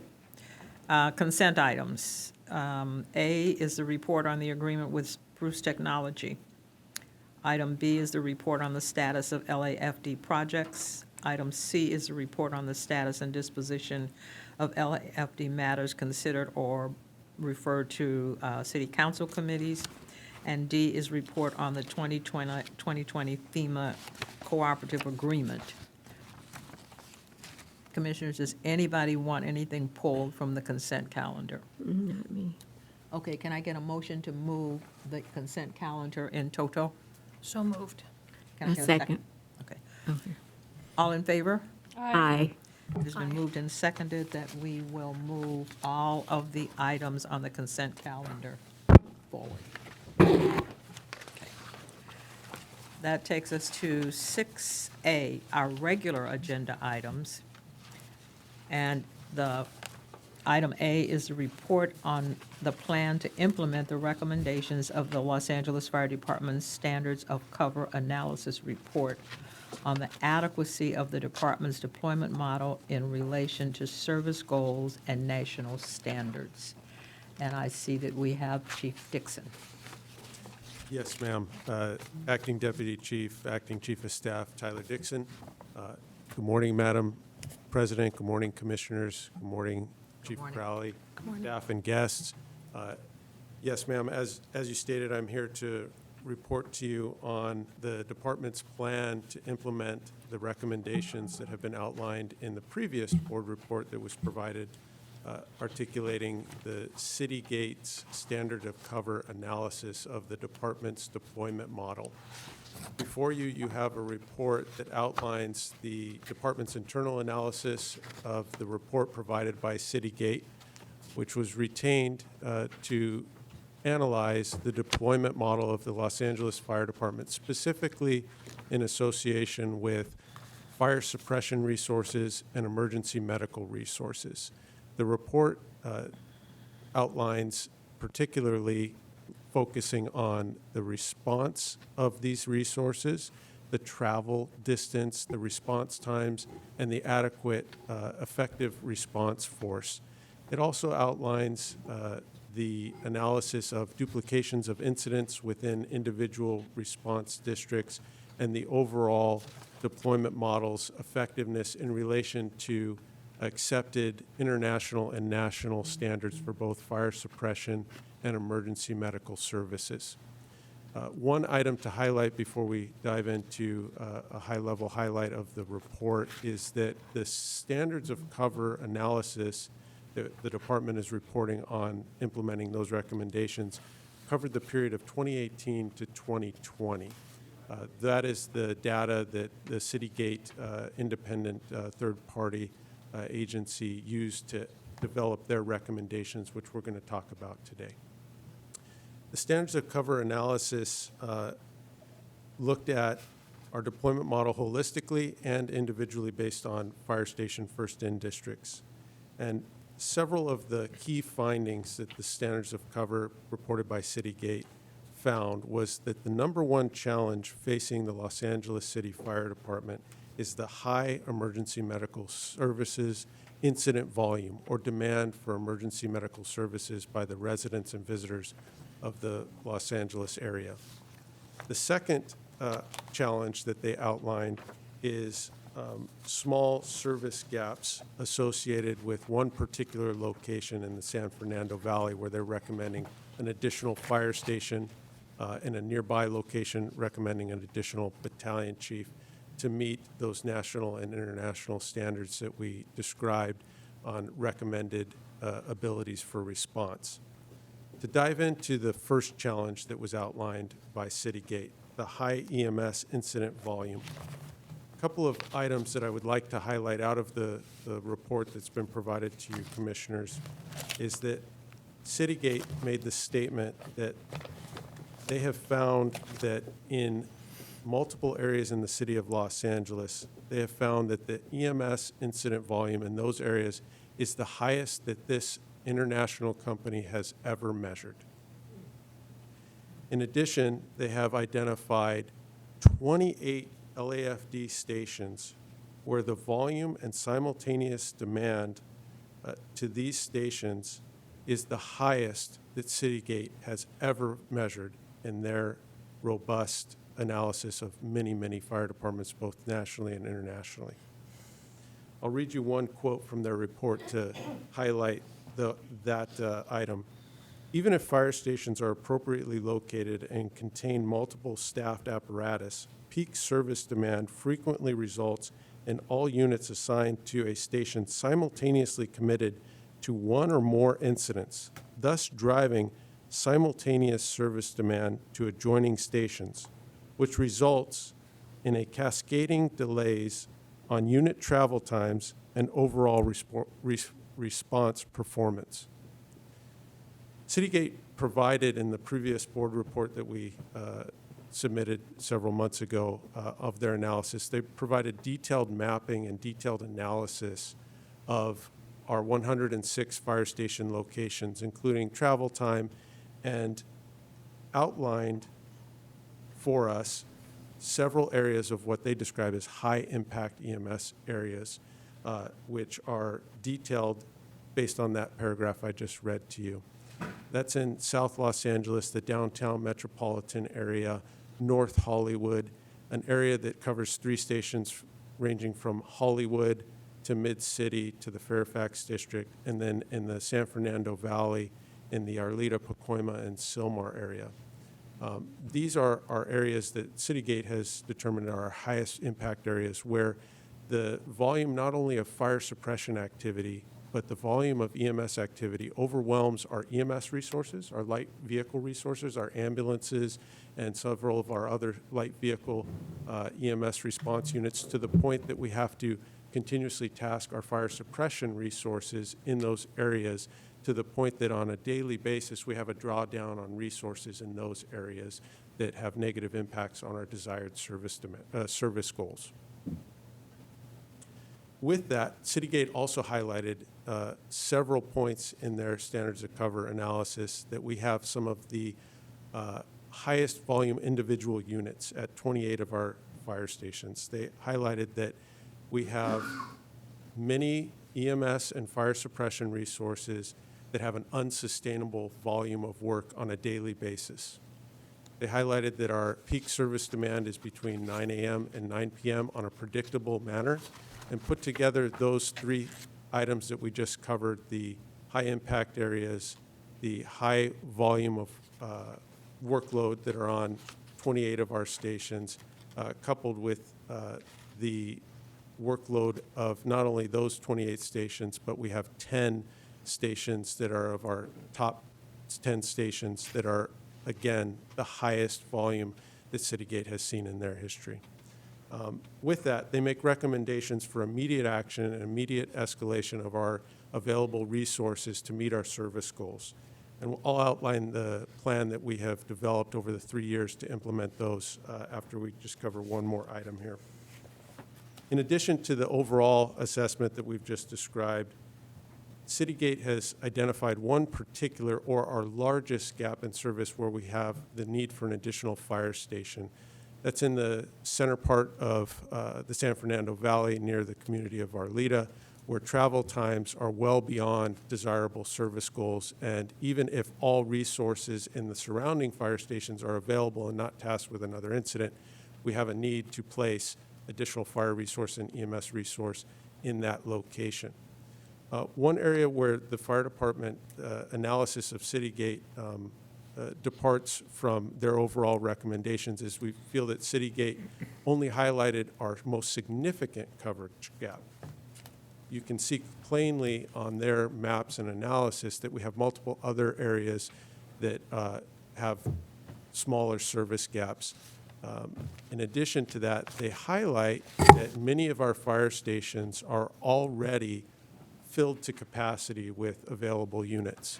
And they stopped short of identifying the need for additional fire stations to house the additional units that they're describing. With that, you'll see in the report that the fire department has taken and agrees with many of the recommendations that the Citygate Standards of Cover report highlights. And we have outlined a 3-year implementation plan to add additional paramedic rescue ambulances, EMT rescue ambulances, and importantly, Citygate highlights that we have had an evolution in the types of service calls that we are receiving for medical emergencies. Not only does the LAFD now respond to acute life-threatening emergencies, the LAFD routinely, and a bulk of our call volume is surrounding low acuity emergencies, mental health emergencies, as well as medical emergencies related to people experiencing homelessness.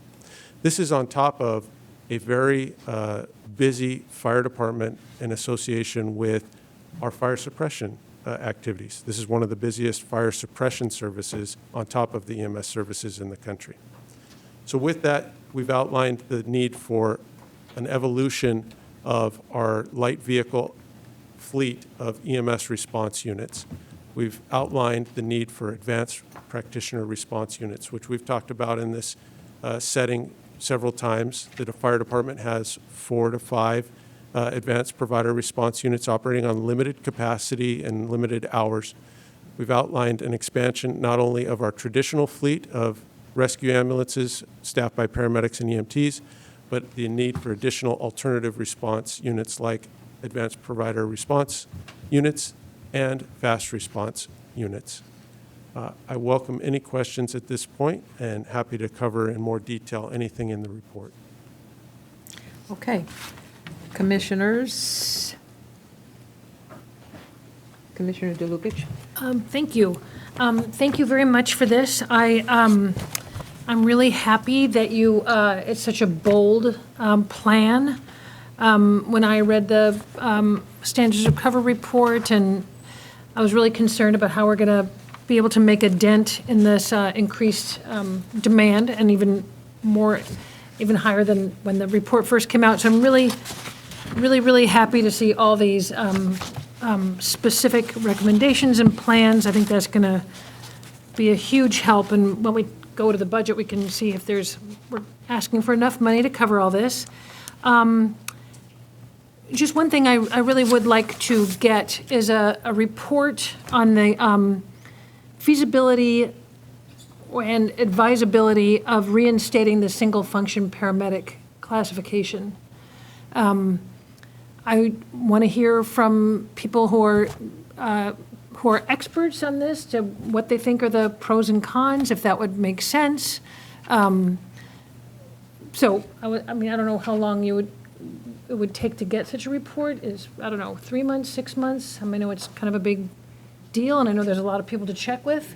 And I hope to hear from, I would be happy to help. I don't know how I could help, but I'd be happy to, if there's any, I ask people wherever I go, what do you think? So I'd be happy to, I don't know if there's any way to be involved in focus groups or whatever, but how long do you think it would take to get such a report? We can report back in 3 months. I think we need to look at everything, put everything on the table, understanding that our hopes are we get full support for our first year, second year, third year implementation of what Standards of Cover stated that we needed, let alone what are our strategies across the board to make sure we can onboard enough paramedics, firefighter paramedics, and to staff these resources. So I think within 3 months, we can come back and report to you, obviously working closely with our labor organizations, and then lay out what our game plan could be to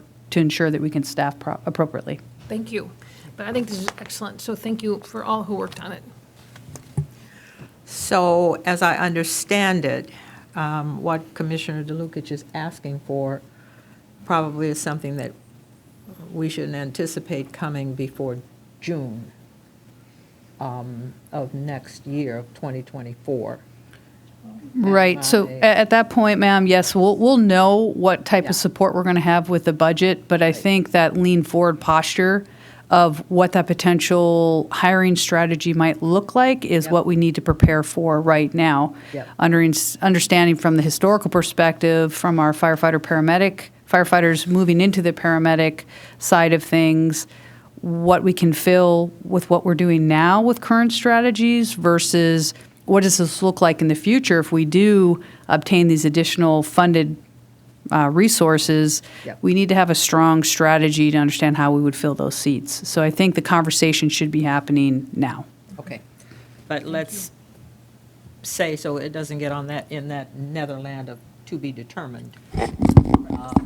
Let's figure out that 3 months from now, so it's November, December, January, February, so February. Can we push you back until March? Would that be okay? Maybe the first meeting in March? Does that sound okay? Sure, we'll be ready. Thank you. And I think we want to make sure that, I think what Commissioner DeLuca is also talking about is the idea of what would happen if there was also in that conversation single function paramedic. Is that what? Yeah, is that that's also exactly what what you're I'm interested in? That's exactly what I'm asking. How would that help with recruitment? How would that, what would that mean for existing firefighter paramedics? The whole analysis, yeah. So all of that should be included in that, and we're talking about the first meeting in March. That'd be Correct? excellent. Yes, that'd be great. All Thank right. you. I have not a question, but I have a concern that people don't always understand about this business of we become the default for a broken healthcare system. So in this report, it says, additionally, the increase in not only life-threatening medical emergencies and fires, but the continually rising demand of calls for service related to non-life-threatening medical complaints, mental health emergencies.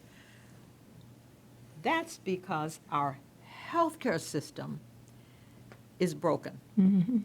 And so de facto, we become the first line of people in low-wealth communities for health care. And I don't know that we're screaming enough about that, because that's a huge cost.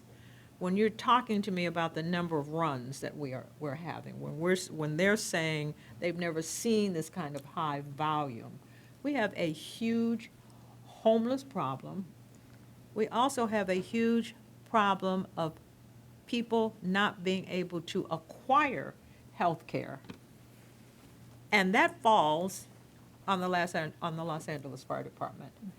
And we are not getting any additional funding that recognizes that reality. We just keep getting beat up about the same thing without somebody expressly saying, this is something that needs to be taken up by the city.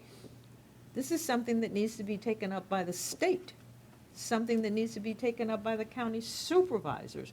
We don't provide health care. That is not in our mission. But we're doing it the same way we do everything else, because the Los Angeles Fire Department, whether people like it or not, rises to the occasion. And that's what we do, because it's a superior fire service. This, however, needs to be addressed head-on, because we can't keep doing this if, in fact, we are then told that we can't have any more money to hire more people, that we can't have any more money to robustly make sure that our equipment is up to date and up to speed, and now we've got to have new technology, and we've got to have this, and we've got to have that, and we've got to have the other thing. This is a separate issue that needs to be brought to the attention of the mayor, the city council. I don't know who else it needs to be brought to their attention, but this is a problem. This is a problem not just for the commission in governance, but this is a problem, Chief Crowley, for you and your staff. This is something that we cannot continue to not talk about openly. This is not something of our making, but we're being asked to fix it. So I don't know how, but I think that we should actually be actively in conversation, openly and publicly, about the fact that this is absolutely a budgetary issue, not of our making, and it needs to be addressed. I don't know. Linda, how do we get that done? Do we have to make a motion? Do we have to invite somebody from the city council to our meeting? Do we have to ask the mayor if she can come and present to us? What do we do? Let me look into this, and we can have an offline discussion about it. Okay, all right. I just want to go on record as saying that I understand that. When Commissioner Babcock said, what's the low-hanging fruit? This is some of the low-hanging fruit. This is a challenge. And it needs to be addressed someplace other than with the fire department. Really, it's federal, it's state, it's county. Everything. And Madam President, if the LAFD is able to perform those duties, then the county should reimburse us. They should That's put us correct. in their budget. That's correct. Because many of those things that we're doing are county services that are being paid for by the state and the federal government, but we don't get that money over here. That's correct. I think that's absolutely correct. So I would like to say, from the commission's perspective, to be continued, because we have to be able to figure out some kind of solution. Chief Dixon, thank you very much. May I ask him a question? Commissioner Woods Gray? I wanted to know, are these, I said a lot of acronyms, and thank you very much for the list, so I could have it all in one place. Where are you? Where are you? Are you on page 2? I'm on page 2. Yeah. I just wanted to know if all of these programs they're no longer pilot programs. Some of them started off as pilot programs. Are they now no longer pilot programs? What's your bullet? It's the R and the rescue, the BLS and the ALS and the FRVs and the APRUs. A lot of those started off as pilot programs. I just wanted to know what the status of them were. Yes, ma'am, I can speak to that. So I believe what you're referring to, Madam Commissioner, is that the fast response vehicles and the advanced provider response units. Yeah. Yes, so originally, the advanced provider response unit was an innovative vehicle staffed by an advanced provider, a physician's assistant or a nurse practitioner partnered with a firefighter paramedic. This was a innovative, brand new concept when the LAFD released the first unit. Subsequent to that, these units have been staffed limitedly. They've been staffed for 40 hours a week during business hours, and during that period of time, they have evolved past a pilot. They are not on pilot status, and when I say pilot status, that meaning that it's not a budgeted item or it's not an item that is approved by the local EMS agency policy. Both of those two items have moved to a permanent budgeted staff, again in a very limited capacity and 40-hour work week, and they are also adopted by the local EMS agency and fully recognized as EMS response providers in the County of Los Angeles. Both the fast response vehicle and the advanced provider response unit meet those two descriptions that I just gave. And so now we're staffing them the way we staff other programs that are regular programs that follow the personnel department's rules and regulations. So a very astute question. Thank you for that, Commissioner. The advanced providers that work for the fire department are fully authorized positions. But when you say the way you described it was perfect, are these staffed the same as other field resources? No, they are not.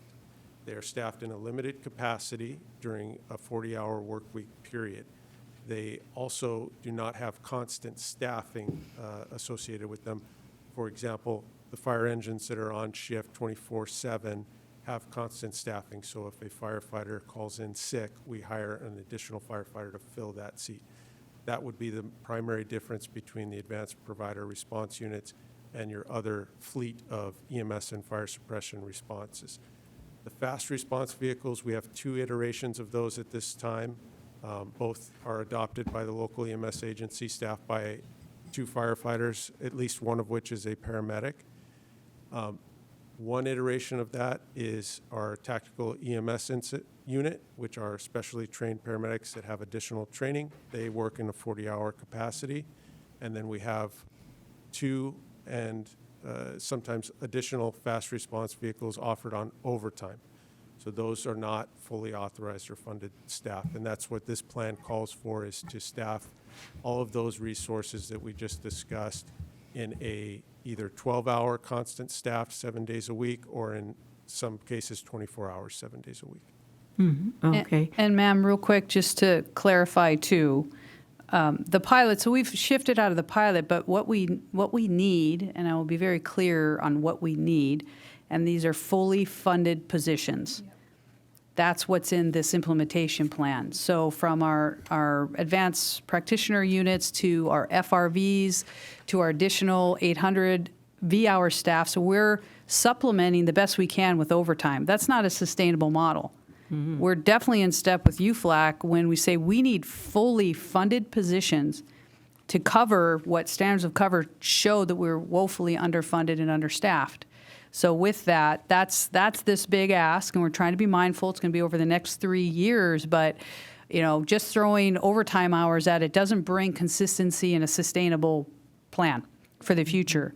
So we're being very mindful about what our needs are, and that will also allow us to operate in a safer manner. We've got people, overtime here and there, different people working in different places, and we do that because we make it work.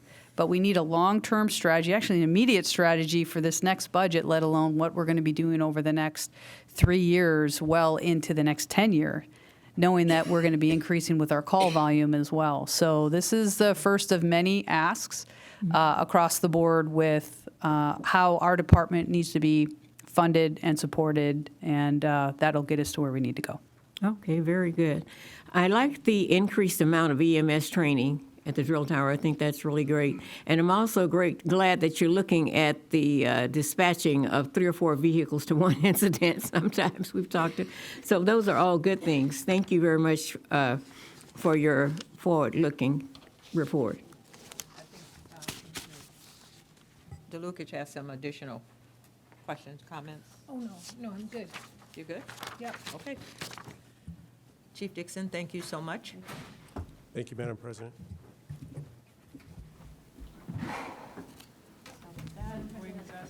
Madam President, I believe we need a motion. Let's see, what is the action on this one? Oh, shoot, where's my agenda? Motion to approve item 6A and transmit to the mayor and city council. Second. Been moved and seconded, all in favor?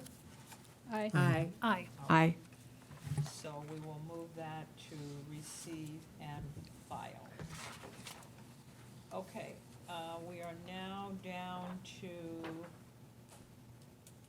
item B, which is the report on LAFD's proposed budget. Okay. Good morning, everyone.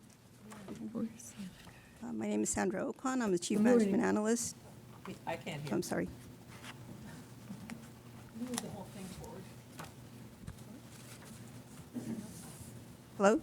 Yes. And then, okay, now. All right. Good morning. My name is Sandra Ocon. I'm Chief Management Analyst with the Financial Management Division. No? Turn up the volume. Yeah, turn up your volume. We still can't. I think Letitia's turning it up. I'll turn up the volume for We you. still can't hear you well. I'll turn up the volume. Okay. All right. Is that better? Yes? Okay. Thank you. All right. Say good morning again to everyone. Good morning. Yes, good morning. My name is Sandra Ocon. I'm the Chief Management Analyst with the Financial Management Division. I'm here to go over the Los Angeles Fire Department's preliminary fiscal year 24-25 proposed budget for the Fire Commission's review. The proposed budget is due by 5 p.m. on November 17th, right around the corner. Staff continues to work diligently to prepare all the corresponding forms and supporting documentation that is required to be included in the proposed budget, pending your approval. In summary, the department requests a total of $1.1 billion for various resources in this year's proposed budget. This includes $964 million for the operating budget, which includes sworn and civilian salaries and expense accounts for all programs in the department, and $138 million in non-departmental requests for MICLA fleet replacement, facilities maintenance, and unappropriated balance requests. The operating budget for fiscal year 24-25 is estimated at $126 million above the current fiscal year, which includes new budget requests and various other adjustments although these costs are preliminary pending the finalization of obligatory salary changes, if any. In other words, if there are any cost of living increases. There is one amendment to the board report, which is a request to add a budget package to add 25 emergency appointment paramedics. The cost is approximately $562,000. So do need to add that.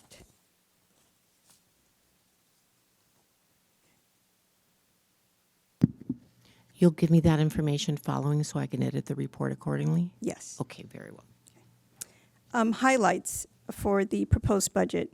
The department's focus, as illustrated in the board report and attachments, includes approximately 150 budget packages, and this includes requesting approximately 171 additional sworn positions and 130 civilian positions. This includes funding for training, including continuing the firefighter recruitment program, funding for resources in response to the 2023 Standards of Cover Deployment Analysis, funding in support of the expansion of the behavioral health program and EEO unit enhancements, continuation of the wildfire suppression and wildland fuel management support through the continuing implementation of a hand crew civilian program, continuation of reimbursable mutual aid sworn overtime and staffing resources and expenses for air operation support, adding dispatchers to the Metro Fire Communications, EMS captains for 2 EMS battalion offices, and continuation of the marine operations, adding staffing resources for fee-supported fire prevention support, adding critical civilian positions to process sworn and civilian hiring, promotions, and numerous aspects of time-sensitive personnel support, technology support, grants management, accounting, revenue, and administrative support, and ensuring field resources are properly and safely equipped to deliver first responder services through funding for essential equipment and emergency apparatus under the MICLA-funded Fleet Replacement Program. Also, the continuation of funding for turnout replacements and extractor installations, among other requests. Funding for essential technology replacement enhancements and hardware is needed as well. And continuing capital improvement expenditure program funding for health and safety improvement at various fire stations. These are just highlights of what's in the proposed budget. And I do have one other small technical correction to the report. There's a bullet point that says, towards the end of the report, funding for essential technology replacement, enhancement, and hardware needs. There's an additional and, which needs to be crossed out. So apologize about that. She's talking about bullet point 7. Yes. Yes. Page 2. To avoid confusion. On page 2, she just wants us to cross out and put a period after need. Yes. Oh, right? Yes, correct. Thank you. The recommendations herein authorize the department to prepare all budget documents and in preparation for the final proposed budget submission, which again is due next Friday, November 17th. There's still a lot of work that needs to be done subsequent to your approval. Are there any questions? Okay. Commissioners?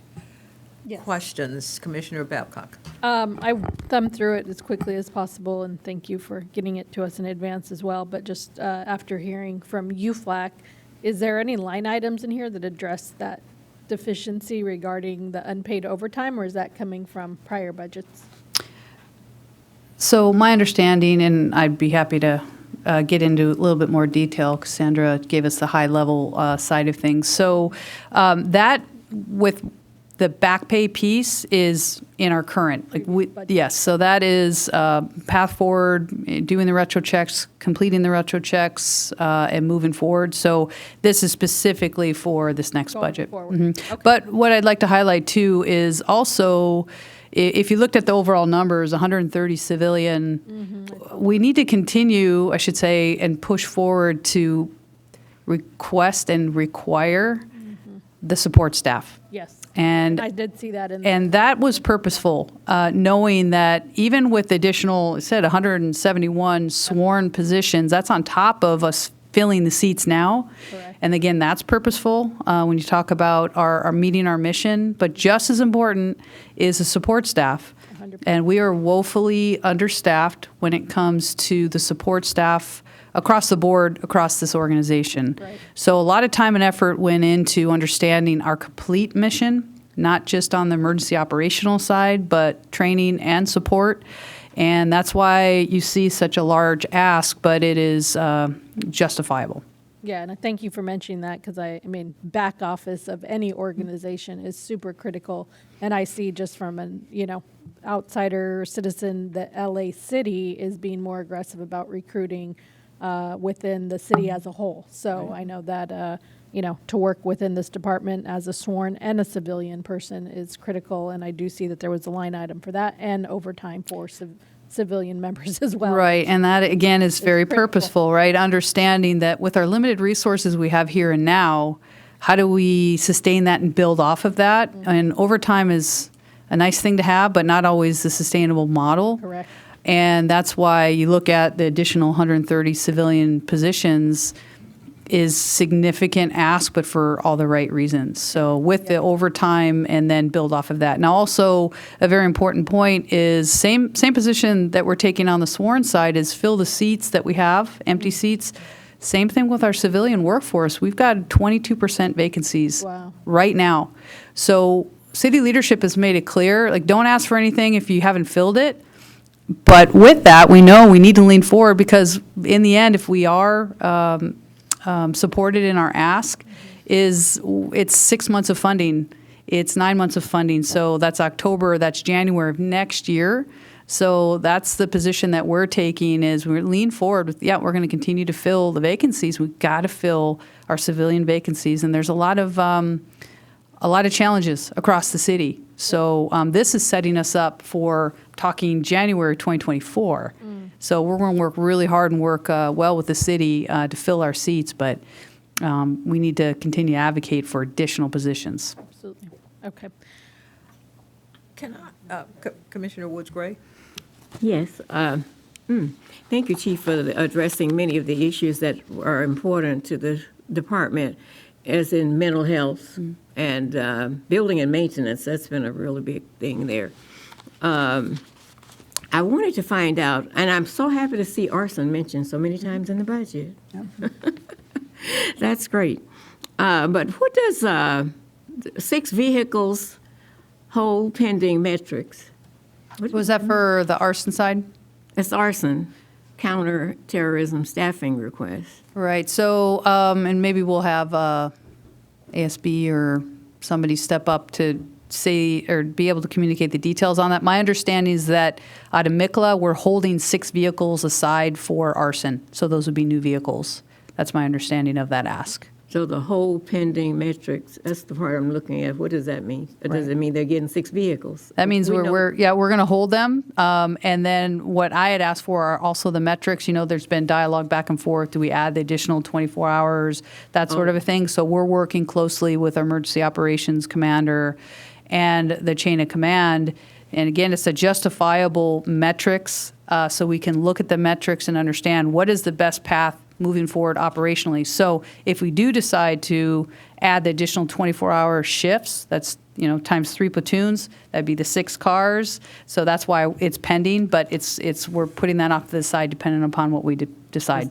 They probably need 6 cars without even that. Yeah, and they've already been outfitted actually. We talked about this before. Right, just recently they've been outfitted with additional cars. Okay. Very good, very good. Is there money for the Diversity, Equity, Inclusion Department, development of that? Where was that? Right. So, and I'm glad you brought that up, so thank you. So, and as you're well aware, the last 2 years, we've really pushed hard and we've received the support from city leadership we did like a 2-year planning process with actually creating brand new positions, sworn and civilian on our DE&I side. So as of this budget cycle, that has been fulfilled. Now it's a matter of We place people in the seats. We create what our game plan is going to be moving forward.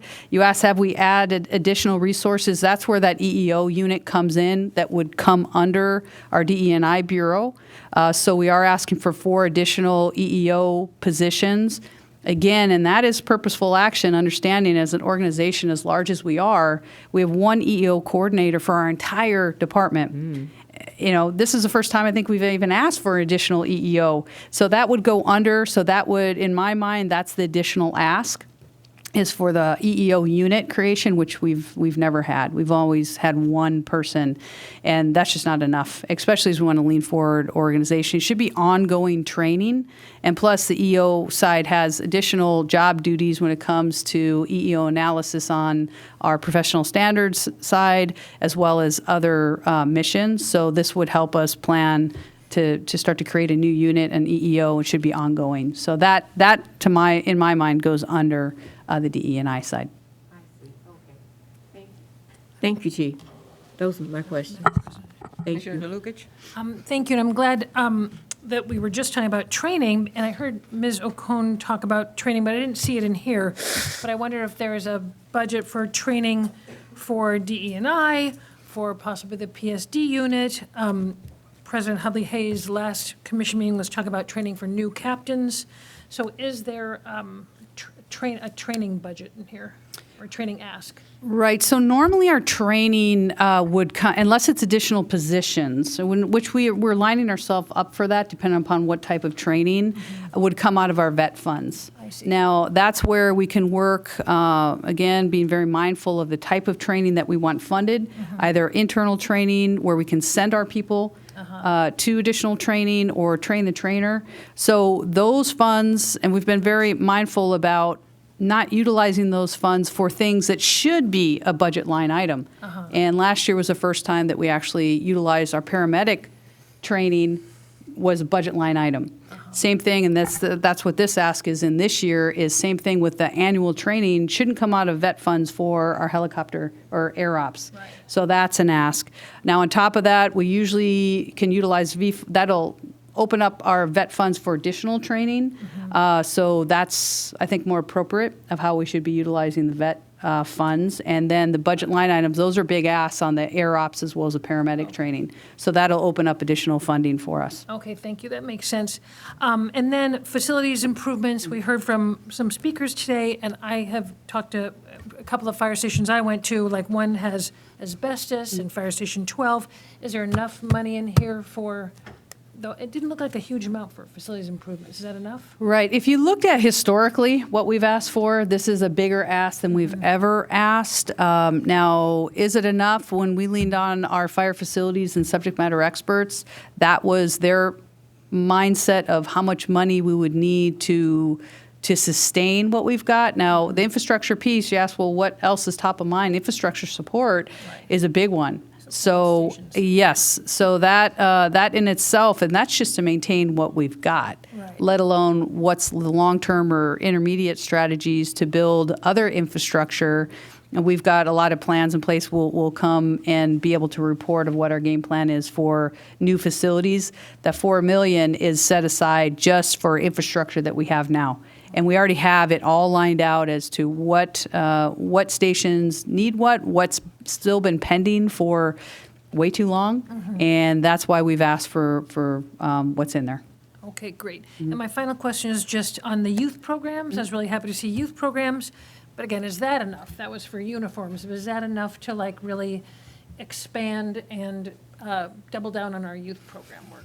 Yes, and again, I'm leaning on our subject matter experts to help us build what that budget might look like. So I'm going to trust that was what our ask is. What I asked of our staff is, we're never going to overinflate, but we're going to ask for what we need. So based off of this budget, I feel comfortable with we ask for what we need. Okay. It is justified based off of metrics and the growth of our organization, and that this is a strong budget, and I feel really good if we get fully supported, and that's exactly where we should go. Okay. Well, I think it's, I certainly support it. Madam Thank you for all President. your work. Thank you. Okay, Commissioner Babcock and then Commissioner Woods Gray. So just coming off of that facilities, because I noticed there as well. So the flooring, paint, I see that there's already a Rec 4 testing vendor. I'm just out of curiosity, are those things that go out to bid, or they happen internally within the facilities department, or what's kind of the quick process there? Well, my understanding is with any of the infrastructure that's normally done through GSD. Okay. And that's the normal city process. So that would be most likely our pathway forward. Now, if it's something that GSD doesn't have the capability to do, then we've got the other opportunity to utilize other contractors per se, Vendors, yeah. vendors, that sort of a thing. So, but our game plan is to So that goes through GSD, they have their folks come out, do paint? normally so. And we have some specialized carve-outs when and where it's appropriate to utilize, but this ask is going to be an ongoing ask. I just think that historically, we all understand there's competing interests Yep. in the end. Like we talked about, well, what are the priorities and what are the, need to have versus, would be nice to have. This budget this is the need to haves. Yep. Yeah, and I do see there's that line item in particular, 280 for the duct cleaning, asbestos remediation, so. Yeah, I mean, anything that is obviously tied to firefighter health and overall well-being, that is always going to be a priority for this administration, so that's why we're asking for the amounts that we're asking. Great, thank you, that's all I have.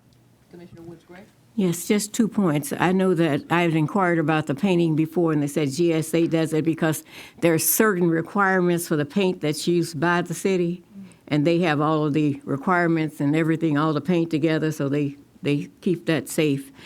The uniforms for the youth programs are also supplemented by the foundation, the LAFD Foundation. Yeah, and the foundation's been incredible. I mean, we all know wherever we land with this particular budget, we've got other strategies, obviously, to work very closely with our foundation. They've done an incredible job, time in and time out, just to support us in other budgetary restraints, and they do an incredible job. Are there any other questions? Okay. I have 3 questions. Yes, ma'am. Maybe I have more than 3 questions. But my first question is. Your mic, ma'am. Mike. Sorry about that. Okay, so my first question has to do with, do I understand that the EEO unit now is going to be subsumed into the DEI section? So that is our initial thought, and what I'd like to do, if you direct us to do so, ma'am, is to come back and report on a potential reorganization. Now, remember that our equity or DE&I bureau, or however we decide to model it or frame it, all that work now is going to be directed over to Chief Moore as the new deputy who's going to be in charge of that bureau. So with that, obviously in a public forum, that's exactly where we should vet out in regard to what our recommendations would be and what should land under that new bureau. What makes the most sense? That's where we're going to be working closely with our stakeholders, but also understand where, from the management side, we can be most operationally efficient and, in the end, even more responsive than we've ever been. That's where I'd like to land, is so we're more responsive, we get out ahead of issues and really start to create this culture of valuing diversity, equity, and inclusion. And that's what this is all about. So in my mind, yes, I would say that makes sense, but I do believe that we need to bring a collective effort to understand how can we maximize this new bureau, what makes more sense on our operational effectiveness, and then also we need to create what's going to be under that bureau and then report back to you. Okay. So, not today, but I want to know if we can have a better understanding of this program, funding and support of the expansion of behavioral health program and the EEO unit in Richmond. I want to understand what that covers. You don't have to do it now, but maybe if it's a quick thing that you can do, we could hear it in January? Sure, absolutely. And just to focus on the behavioral health side, our two doctors, Dr. Madrid and Dr. Schneider, do an amazing job. What we're asking for is an expansion of what they're doing, knowing that, as an organization as large as ours, that support our sworn and civilian members as well as their families, that certainly two is not enough. And we've expanded it, and we partner very, very closely with UFLAC's behavioral health program as well. But that expansion would be to have a supervisor as well as additional behavioral health specialists that can help us expand behavioral health so we can report, have Dr. Madrid and Dr. Schneider provide an update of what we're looking for. And then same thing with the EEO side, where we know that we're woefully understaffed with one EEO coordinator. From my perspective and my staff's perspective, we knew that that's an area that we need to continue to grow and train. It's not just a one and done type of training. It should be an ongoing type of training across the entire organization, so it just becomes who and how we train. So I two other things, but before, I am concerned about the fact that there's nothing implicit in the budget about how we build out DEI. Mm-hmm. And I know I keep talking about that, but if there's not implicitly a line item in a budget, and you may have to do this in 2024, so I'm telling you that I hear you say that, but if we're gonna build out DEI, and I do believe that it is the linchpin for many of the challenges that we're facing. Not trying to put pressure on Chief Moore, who's sitting right there, but in many ways, it is the linchpin when we're talking about changing climate and culture. It's really going to be DEI that does that. And so I was a little bit concerned in looking in the budget, but do you see that in some of these other funding sources, do you see a way that even with this budget, you can begin to build out DEI so that we begin to maybe add a position, or what's your thinking about that? Yeah, so I think, and again, being mindful about our overall strategies with DEI, where now, again, that 2-year ask, it's like we fought hard to get that funded. And now it's like, and I understand what you're saying, ma'am, it's like we need to think forward. And that's where, again, my mind went and our minds went with the EEO unit, knowing that if I ask for and we ask for those 4 positions, and then we put it under DE&I, that's expanding. I also want to allow Chief Moore and his staff to establish ourselves and understand what our needs are. Okay. Also being mindful of, this is a big ask. Okay. And there's so many competing interests, but so many necessary ads that I felt very comfortable with adding those 4 EEO positions, and then allow the DE&I Bureau to really take a tactical pause and build out our plan. And then, so don't be surprised next fiscal year, the following, that now we understand what our total mission is and where our gaps are. So that, again, was a purposeful mindset of where we want to go, but we have to establish our base, is what I was looking for. Okay. I acknowledge that, I understand that, and I appreciate your thoughtfulness, so that it actually did answer my question. So my last question, and I want to put it into some context. First of all, I don't think that the department has been utilizing the commission enough to forcefully send a letter, go talk to council people, do whatever it is that we need to do to say that we want this budget fully funded. I think this is a joint effort. Certainly, they're going to be talking to you more than they're going to be talking to us. But I don't want us to be remiss about the fact that we have a part to play in this. And Jimmy, you know that, I know that, Sharon, you know that. We're all people who are politically connected, whether we want to say that and whether that sounds weird, but we're politically connected. Put us in, And so Coach. we should be working with you, independent of saying that we need to take senior staff with us. But we need to be working this on our side of the street as well. So here's what I want to ask you. What are the 3 top things for funding that you absolutely do not want cut from this budget request? You don't have to tell me right now, but 1117 is on its way, like right around the corner. Right. And I think we really need to understand, what are the things that you're going to say to us, commission, council, mayor, whoever? These things are fundamentally, to my mind, non-negotiable. Right. Because we can't say that, even if nobody believes that. We can say, these things are non-negotiable, fairly in line with one another. So you don't have to say, well, what's today?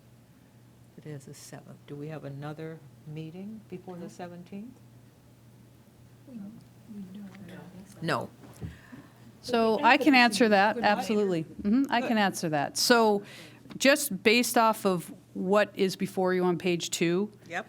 1, 2, and 3, it actually is lined out, and even in the budget, we have our it's in priority order. So when you talk Okay. about, again, those 3 priorities, I keep saying over and over, but they haven't changed when it comes to staffing. Here they- Now, staffing, filling out our standards of cover, absolute priority. But the other side of the equation, like I said, is the support staff.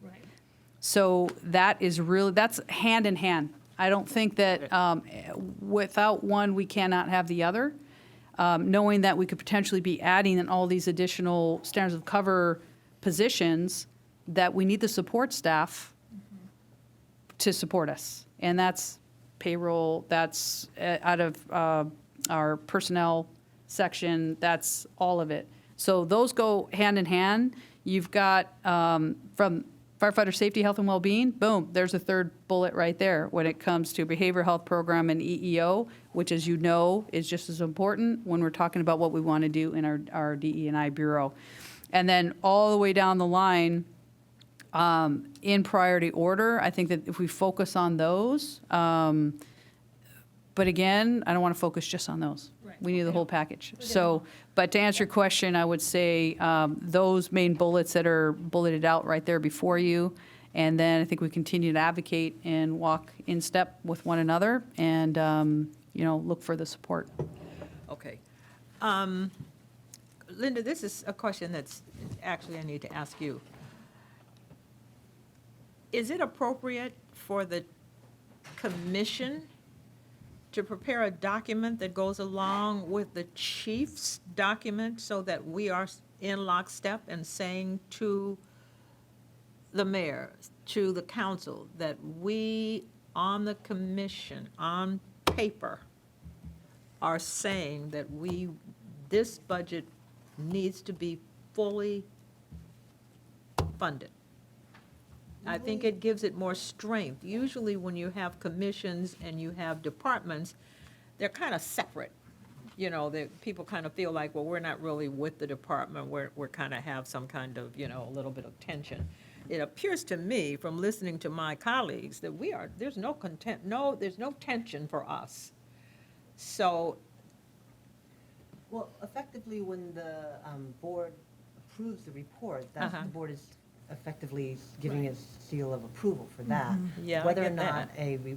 an additional report is required or would be appropriate, I mean, legally, there's no issue with that. I would want to check in with the mayor's office. Okay. And just Can you do check some for us? other I understand that when we sign off on it, it's our tacit approval. But I think what I'm saying is, I'm pretty much tired. I've been on I was 8 years on the fire commission. I'm back now, and we're still busy talking about the fact that we're underfunded, that we're kind of getting short shrift with things.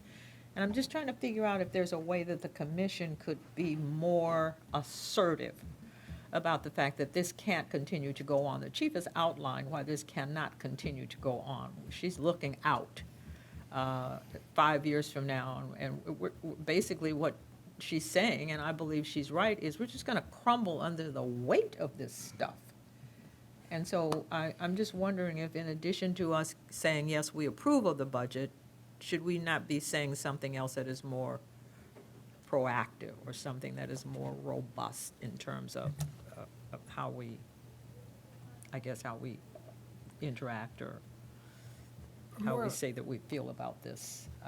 I'm just, And this is related to your other question about how the commission can be more proactive or vocal about the effects of homelessness and, non-emergency healthcare issues that the fire department needs to provide. So let me look into that Okay. and get back to you. that would be fine. I think at the very least, we have an advocacy role, and then we would like to, help with city council member visits, and maybe we can just offer ourselves up to the chief that, deploy us as needed when we can tell you who we know, who we've got relationships with, and could definitely play an advocacy role.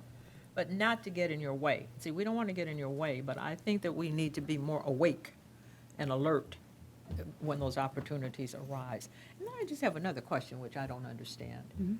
You said that they're saying before you ask for anything, you need to fill your vacancies. Yes. What the heck does that mean? I mean, that was a flippant remark.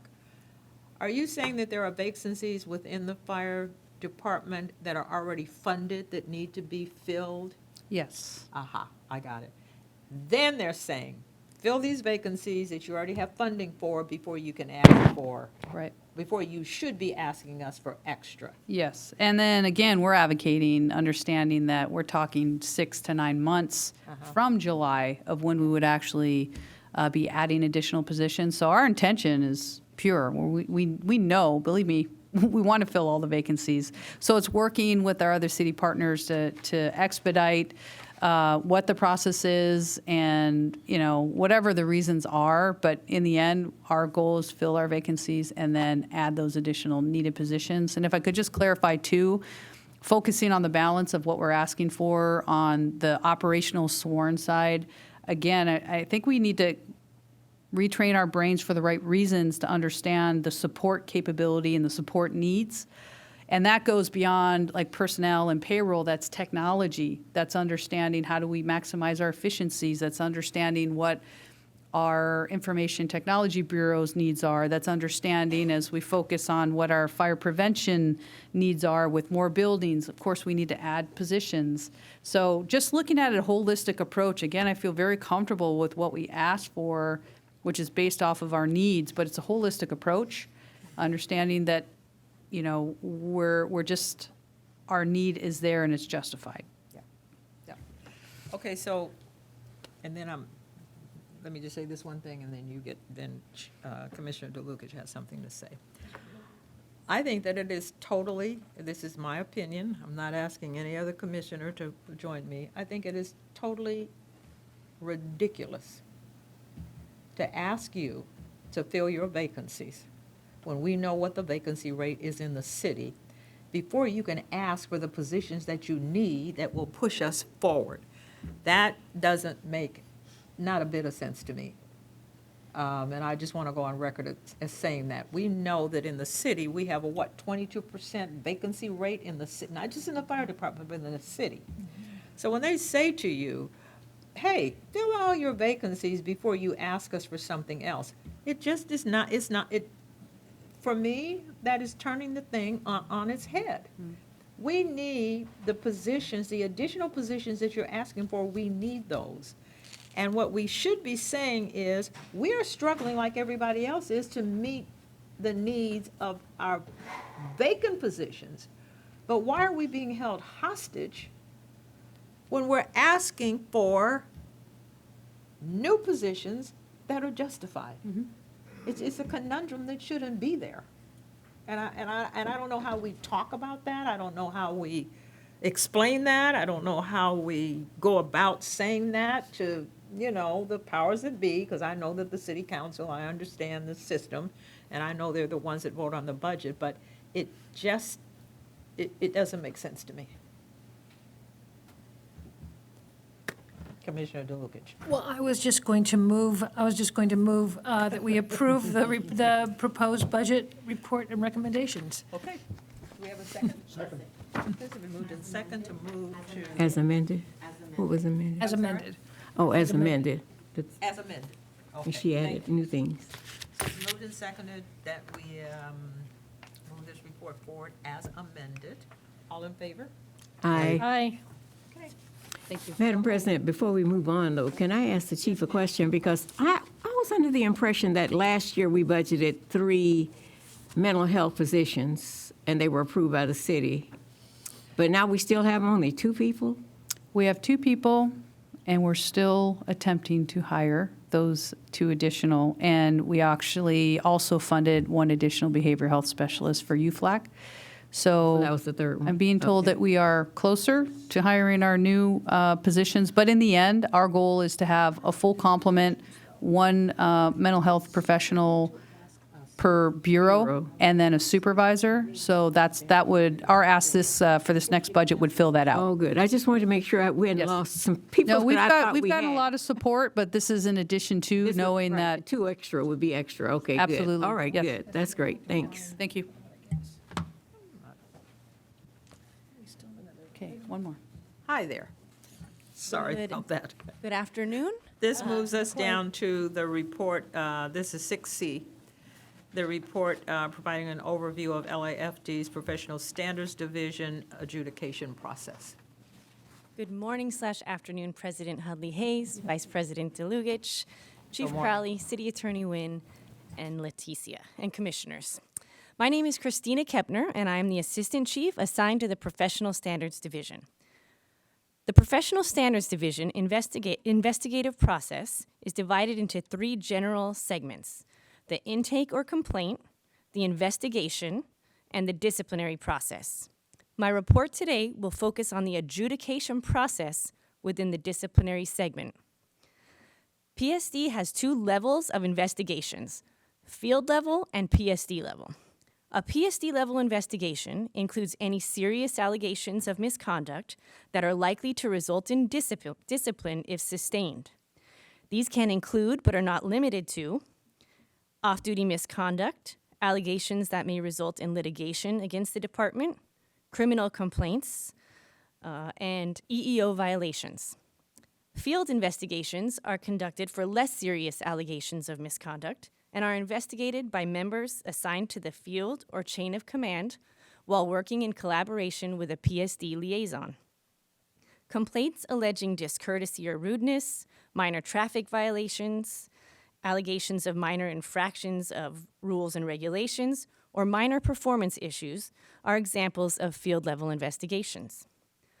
Both types of these investigations are adjudicated by Professional Standards Division. Complaints have steadily been increasing over the years, and we have only had 1 adjudicator assigned to PSD until last year, when in the budget we got a second one. So what is an adjudicator? The adjudicator is a member assigned to PSD in the rank of battalion chief who determines if there is a preponderance of evidence to sustain or not sustain an investigation. Our current adjudicators at PSD are Battalion Chief Kyrie Brown, who couldn't be here today, and Battalion Chief Roy Page, who's in the back. And I would like to thank them both for helping and really developing this report. Upon completion of an investigation, the investigative report and supporting materials are reviewed by the adjudicator. These materials include any evidence, interview transcripts, audio recordings, and corresponding documents.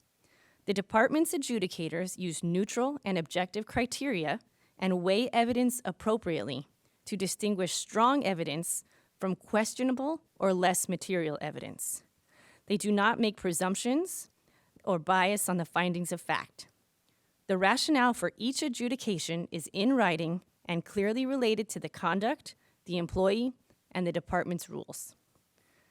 In order for an investigation to be sustained, there must be a preponderance of evidence that a member's conduct violated a department policy, rule, or regulation. Unlike in criminal law, where the standard of guilt is beyond a reasonable doubt, administrative law uses preponderance, which is 51%, or more likely than not, the conduct occurred. The adjudicator determines a disposition.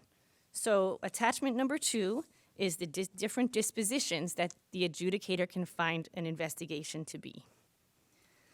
The recommended discipline is determined by using the LAFD penalty guidelines for sworn members, which is attachment number 1.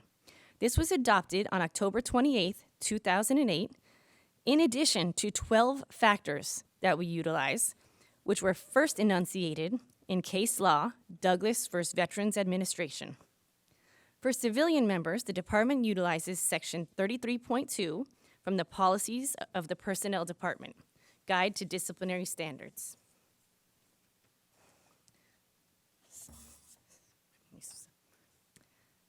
The LAFD penalty guidelines for sworn members, which again is attachment number 1, identifies recommended ranges of discipline to ensure consistent and predictable penalties. These guidelines, along with the penalty factors, were originally agreed upon with UFLAC at the inception of PSD. The 12 penalty factors, which are described in depth in the report, so I won't review them here today, are used to further narrow the range of discipline determined by the adjudicator and allows for them to consider the totality of the circumstances, including both aggravating or mitigating factors, to determine appropriate discipline. The adjudicator is responsible for completing a penalty factors worksheet to ensure that discipline is fair and consistent in each case. Upon completion of the worksheet, the PSD commander approves or revises the discipline, often completing the penalty factors worksheet as well for consistency. All 12 penalty factors may not be pertinent in a particular case. Some factors may weigh in the member's favor, while other factors may constitute aggravating circumstances. However, it is critical to balance the relevant factors in each individual case and choose a reasonable penalty.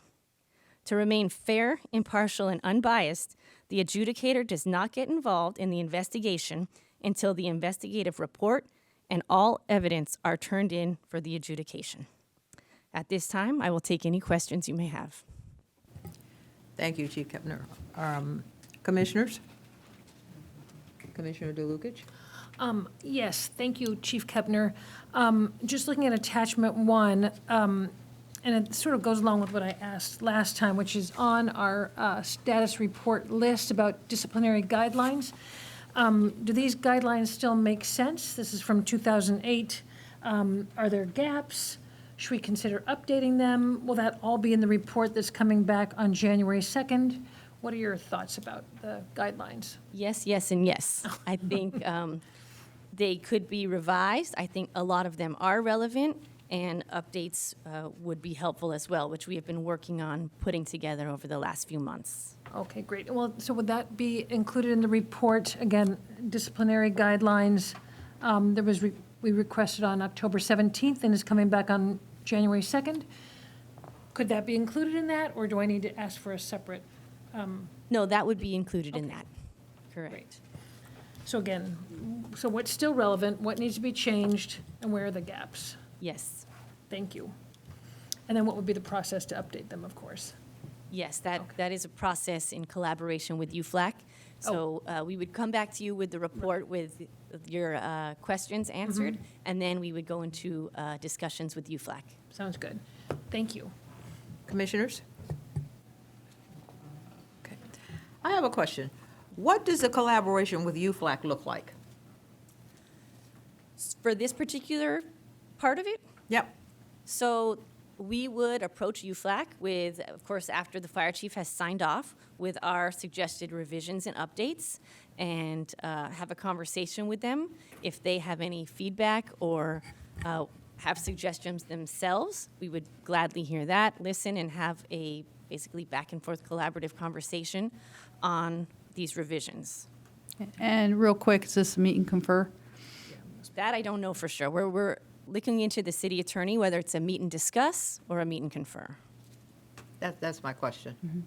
Because ultimately, I want to know where this lands.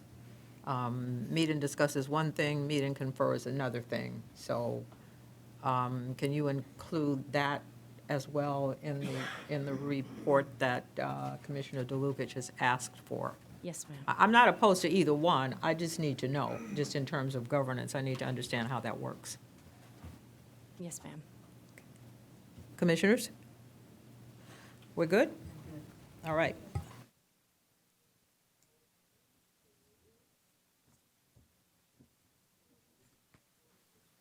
Madam President, I move that we receive and file BFC 23-115. Can I get a second? Chikara, second.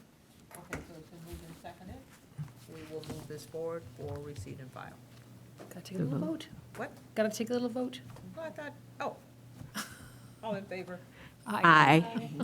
All opposed? All right.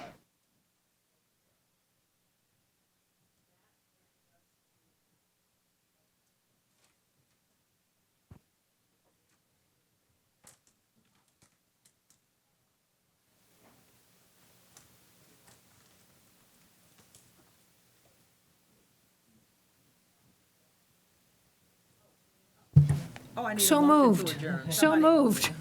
Second. Thank you. It's been moved and seconded. We are adjourned. Very good. What? All in favor? Oh, all in favor? Aye. No, just kidding. Now can we be adjourned? Oh, my goodness.